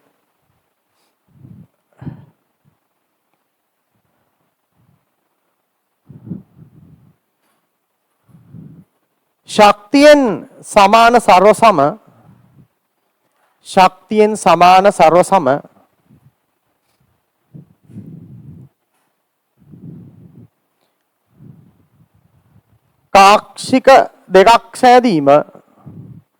කාක්ෂික දෙකක් සෑදීම SP මුහුම් කරන අවස්ථාවයි SP මුහුම් කරන අවස්ථාවයි.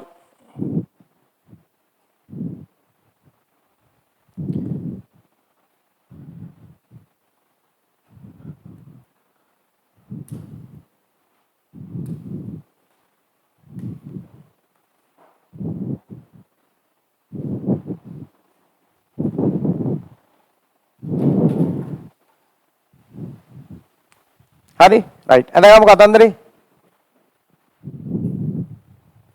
මේවා දන්න දේවල් නෑ බන්ධන පාඩමේදී අපි පැහැදිලි කරගත්ත දේවල්.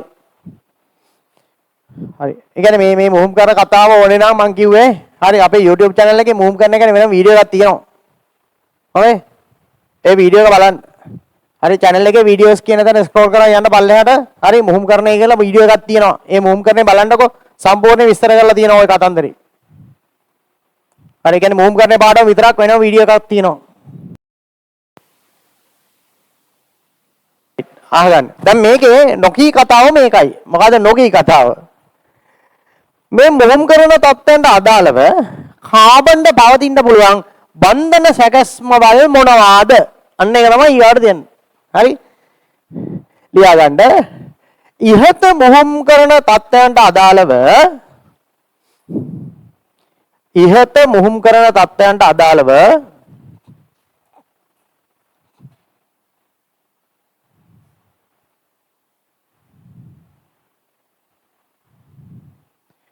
කාබන්ට පැවතිය හැකි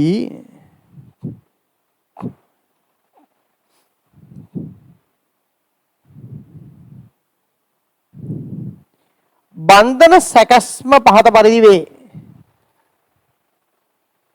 බන්ධන සැකස්ම පහත පරිදි වේ.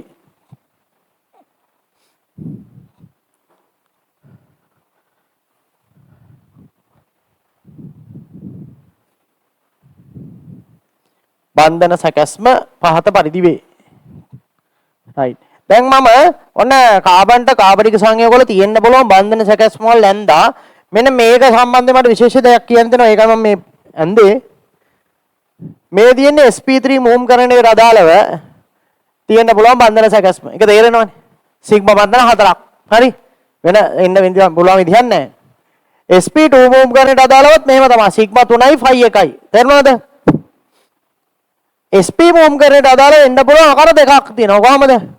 දැන් සිග්මා 2යි ෆයි 2 මෙහෙම එන්න පුළුවන්. ත්‍රිත්ත බන්ධනයකුයි ඒක බන්ධනයකුයි විදිහට. ආය දිත්ත බන්ධන දෙකක් විදිහට එන්න පුළුවන් සිග්මා 2යි ෆයි 2යි. එන්න බැරිද? පුළුවන්. හැබැයි ඔයාලට පුතා කාබනික සංයෝගවල මෙන්න මෙහෙම බන්ධන සැකස්ම වල හම්බ වෙනවා. හරි කොහමද? මෙන්න මෙහෙම බන්ධන සැකස්. මෙහෙම. හරි. ඔයාට මෙහෙම බන්ධන සැකස්ම කාබනික සංයෝගයක හම්බෙන්නේ නැහැ. මෙහෙම බන්ධන සැකස්මක් ඔයාට හම්බෙන්නේ කාබන් ඩයිසල්ෆයිඩ් කාබන් ඩයොක්සයිඩ් වලදී විතරයි.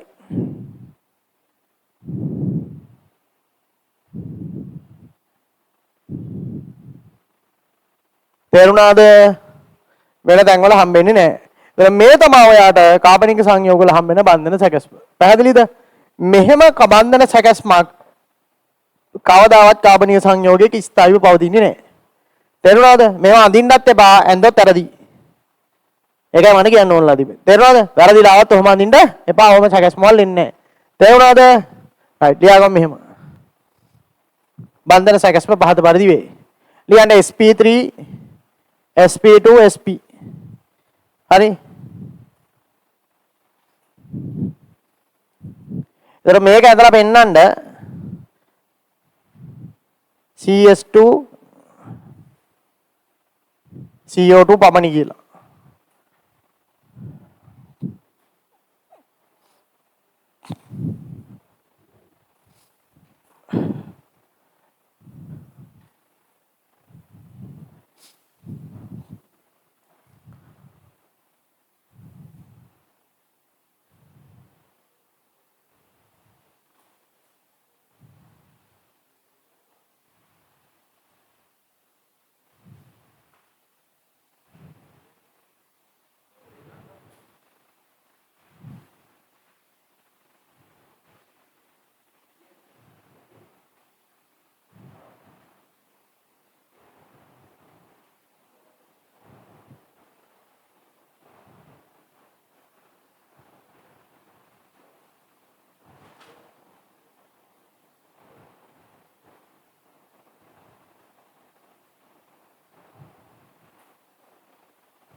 හරි. ඔන්න ඔයාලට පොඩි ප්‍රශ්නයක් දෙනවා. මේ જાතිය ප්‍රශ්නයක් විභාගයටත් මීට කලින් ඕගනික් වල ඇවිල්ලා තියෙනවා. හොඳේ. දැන් මේ බන්ධන සැකස් වලට අදාළ කෝණ මතකයිනේ. 109.5යි 120යි 180යි. ඔච්චරනේ තියෙන්නේ කෝණ නේද? 109 නම් SP3 120 නම් SP2 109.5 නම් sorry SP3 120 නම් SP2 180 නම් SP. තේරෙනවද ඒවා? හරි. දැන් මෙන්න මෙහෙම කාබන් සැකිල්ලක් දෙනවා ඔයාට. මම මේ කෝණ වගේ ලකුණු කරලා තියෙනවා. හොඳේ. අපිට මෙන්න මේ කාබන් සැකිල්ල ගැන මෙහෙම ප්‍රශ්න අහනවා. ලියා ගන්න ප්‍රශ්නයක්. පහත දැක්වෙන කාබන් සැකිල්ල සලකන්න. පහත දැක්වෙන කාබන් සැකිල්ල සලකන්න.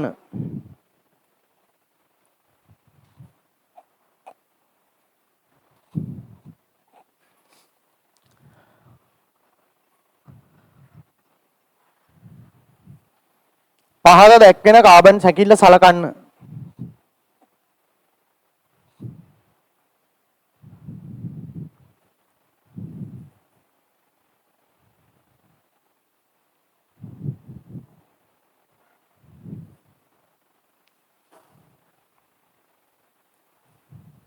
හරි. ඇඳ ගන්න කාබන් සැකිල්ල.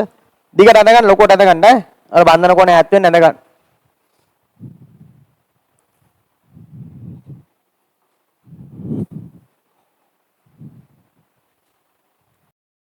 එක් කාබන් පරමාණුව වටා එක් කාබන් පරමාණුව වටා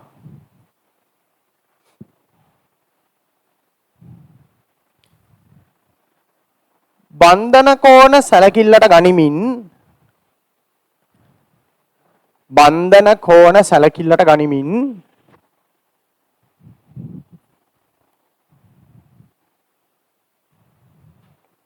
බන්ධන කෝණ සැලකිල්ලට ගනිමින් C1 සිට C6 දක්වා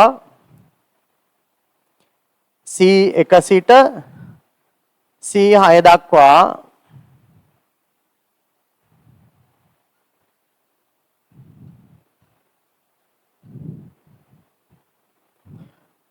කාබන් පරමාණු වල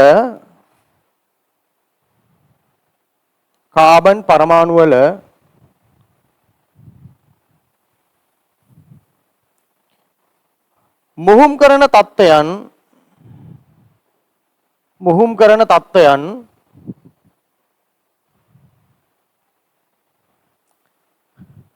සඳහන් කරන්න.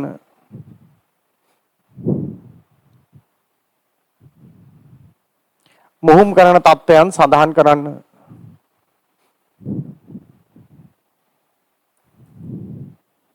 දෙවෙනි කොටස මෙම කාබනික සංයෝගය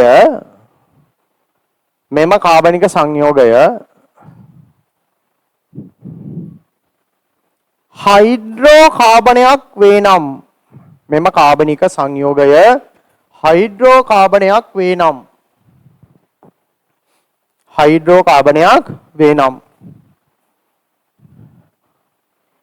එහි අණුක සූත්‍රය කුමක්දයි නිගමනය කරන්න. එහි අණුක සූත්‍රය කුමක්දයි නිගමනය කරන්න.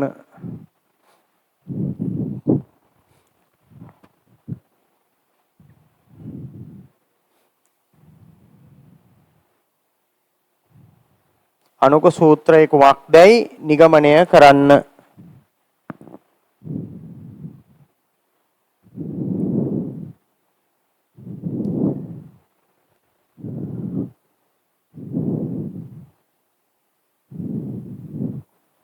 right.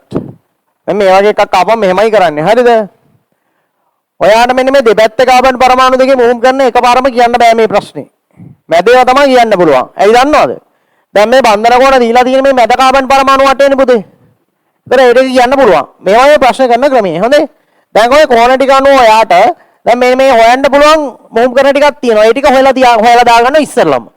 මොනවද හොයන්න පුළුවන් මුහුම් කරන? දැන් මේ C2 වට 120යි කියන්නේ පුතා මේ C2 අනිවාර්යෙන් sp2 මුහුම් කරන්නේ කාබන් පරමාණුවක් වෙන්න ඕනේ. sp2 ළඟනේ 120 එන්නේ. එතකොට මම C2 ට තියා ගන්නවා sp2 කියලා. හරිද? C3 carbon පරමාණුවට 109.5නේ. ඒ කියන්නේ එයා අනිවාර්යෙන් sp3 එක්කෙනෙක් වෙන්න ඕනේ. තේරුණාද? එතකොට C4 ගේ බන්ධන කොණයක් දීලා නැහැ. ඒක නිසා යාව කියන්න බෑ. මෙතන 180යි නේ. ඒ කියන්නේ ඒක අනිවාර්යයෙන් මොකක් වෙන්න ඕනද? sp මූව් කරන එක්කෙනෙක් වෙන්න ඕනේ C5. තේරුණාද? ඔය ටික දාගන්නවා. රයිට්. ඔයාලත් ඒ ටික කරගන්නකො ඉස්සෙල්ලා. ඒ ටික තේරෙනවන්නේ? හරි. ඒ ටික කරගන්නකො.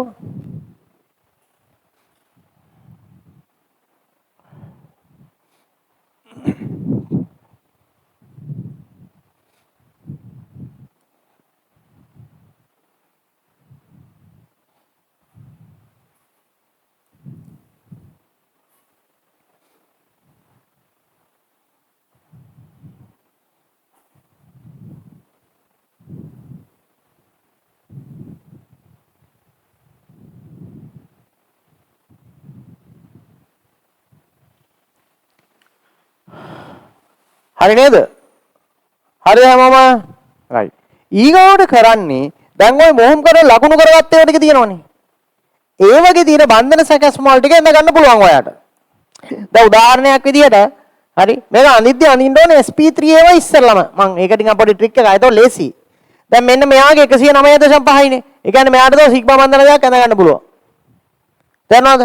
එයාට මොනවද බන්ධන්නේ ඒවා පස්සේ බලමු. සිග්මා බන්ධන හතරක් තියෙන්න බෑ 109.5ට. එතකොට මෙන්න මෙයාගේ 120යි sp2. එයාට එන්න පුළුවන් බන්ධන සැකස්ම දැම්ම ඇඳලා පෙන්නුවා. සිග්මා 3යි ෆයි 1යි. එතකොට මෙන්න මේක තව සිග්මා බන්ධනයක් මෙහෙට තියෙන්න ඕනේ. හරි? දැන් මේක හයිඩ්‍රෝකාබනයක් නේ. එතකොට මෙතන ඉන්නේ හයිඩ්‍රජන් නේ. එතන හයිඩ්‍රජන්ට ෆයි බන්ධන දාන්න බෑනේ. එතකොට මෙතනට හරි ෆයි බන්ධන එන්න ඕනේ. ඒක තේරෙනවනේ? ඔව් මෙතෙන්ටද මෙතෙන්ටද? දැන් මෙතෙන්ට ෆයි බන්ධනයක් දාන්න බෑ පුතා. දැම්මොත් මේ කාබන්ට එනවා බන්ධන 1 2 3 4 5. කාබන්ට මොකද බන්ධන පහක් හදන්න? බෑ. එතකොට එයාට ඉලෙක්ට්‍රෝන 10ක් එනවා. කාබන් වටේ ඉලෙක්ට්‍රෝන 10ක් තියාගන්න බෑ 8යි උඩරෙම තියෙන්න පුළුවන්. ඒ කියන්නේ අනිවාර්යෙන් ඔයාගේ ෆයි බන්ධනේ තියෙන්න ඕනේ මෙන්න මෙතන. තේරුණාද? එතකොට මෙතන හරි. ඒ කියන්නේ මෙයාගේ ඉදිරි බන්ධන දෙක මොනවද එකක්ද? සිග්මා බන්ධන දෙකක් වෙන්න ඕනේ. මොකද දැන් මේව සැකස්මක් එනවා කියන්නේ අනිවාර්යෙන් මේ කාබනුත් මොනවද? sp2 එන්න ඕනේ. එක ෆයි බන්ධනයක් තියෙන කාටද? sp2. එතකොට මේක ඉතිරි සිග්මා බන්ධන දෙක ඇඳගත්තා. ඔන්න c1 උත් දාගත්තා අපි sp2 කියලා. පැහැදිලිද? රයිට්. එඩිට් කරගන්න. sp3 කට්ටිය ඇඳගන්න එක ලේසි ඉස්සර වෙලා බෑ.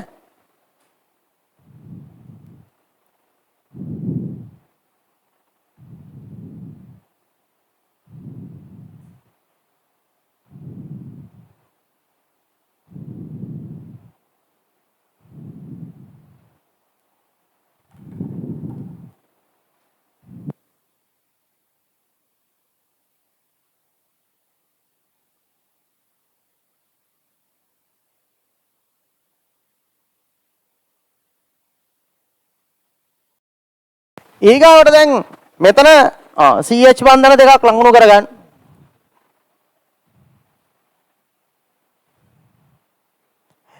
දැන් මෙතන බන්ධන කෝණේ ලඟුණු කරලත් නෑනේ මාර වැඩි. දැන් මේකට බන්ධන හතරම හරිනේ. දැන් මෙතනට ෆයි බන්ධන දාන්න පුළුවන්ද? මෙතන ෆයි බන්ධන දාන්න පුළුවන්ද? බෑ. එතන මෙතනට ෆයි මෙයයි අතර ෆයි බන්ධන අදින්න බෑ. දැන් මෙයයි අතර ෆයි බන්ධන අදින්න පුළුවන් කියලා. දැන් මෙතන 180යිනේ. 180 කියලා කියන්නේ sp මෝම් කරේට එන්නේ කොහමද? එක්ක මෙතෙන්ට ත්‍රිත්ව බන්ධනෙ එන්න ඕනේ. නැත්තම් මෙතෙන්ට ත්‍රිත්ව බන්ධනෙ එන්න ඕනේ. එහෙමනේ. එතකොට ඔයාට එන්න පුළුවන් සැකස්ම කොහමද? ඔයාට එන්න පුළුවන් මෙහෙම. නේද? ඔහම આવොත් මෙහෙම. නේද? ඔහම આવොත් ඔහම.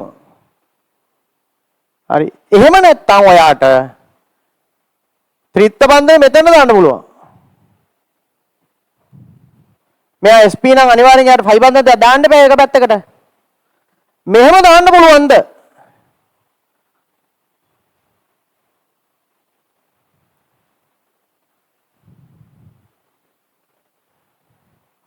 පුළුවන්ද?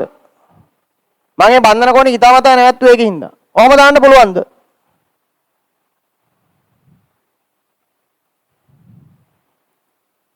දැන් ඔක එන්න පුළුවන් ඔප්ෂන් දෙකයිනේ තියෙන්නේ. මෙතනට ෆයි බන්ධන දෙක දාලා මෙහෙම දාන්න පුළුවන්. එතන මෙයාට සිග්මා බන්ධන දෙකක් දාන්න. තේරුණාද? එහෙම නැත්නම් ඔයාට පුළුවන් මෙන්න මෙහෙම දාන්න. එතකොට මෙයාට තව සිග්මා බන්ධන තුනක් දාන්න. තේරුණාද මං කියන එක?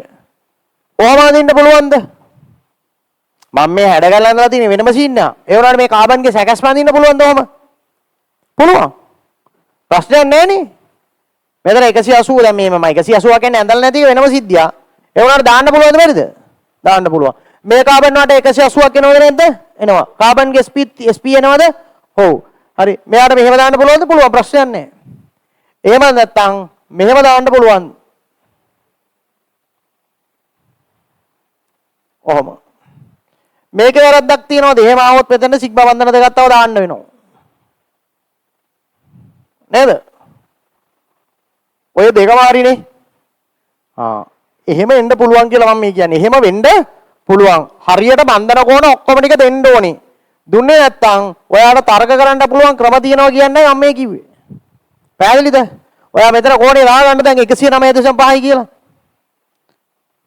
හරි. මම ඒක ලියලා මැකුවද මන්ද ඉස්සෙල්ලා. දාගන්න 109.5.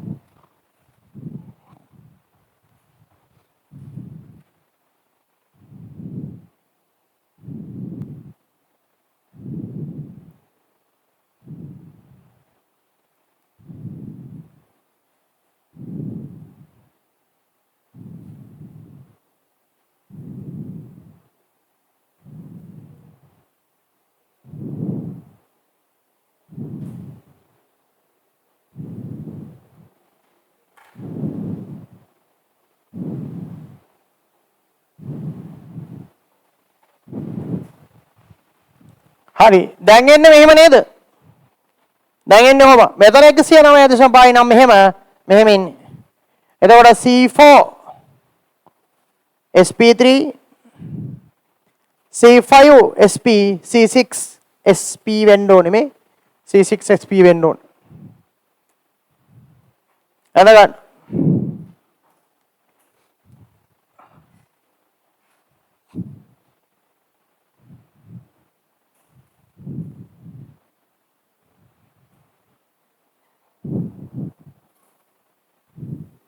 හරි. ඒ අණුව හයිඩ්‍රෝකාබනේ අණුක සූත්‍රය මොකක් වෙන්න ඕනද කියලා දැන් ඔයාලට කියන්න පුළුවන්. මේ තියෙන්නේ හයිඩ්‍රෝකාබනේ අණුක සූත්‍රය. කාබන් 1 2 3 4 5 6යි. හයිඩ්‍රජන් පරමාණු 1 2 3 4 5 6 7 8 C6 H8 තමයි හයිඩ්‍රෝකාබනේ අණුක සූත්‍රය.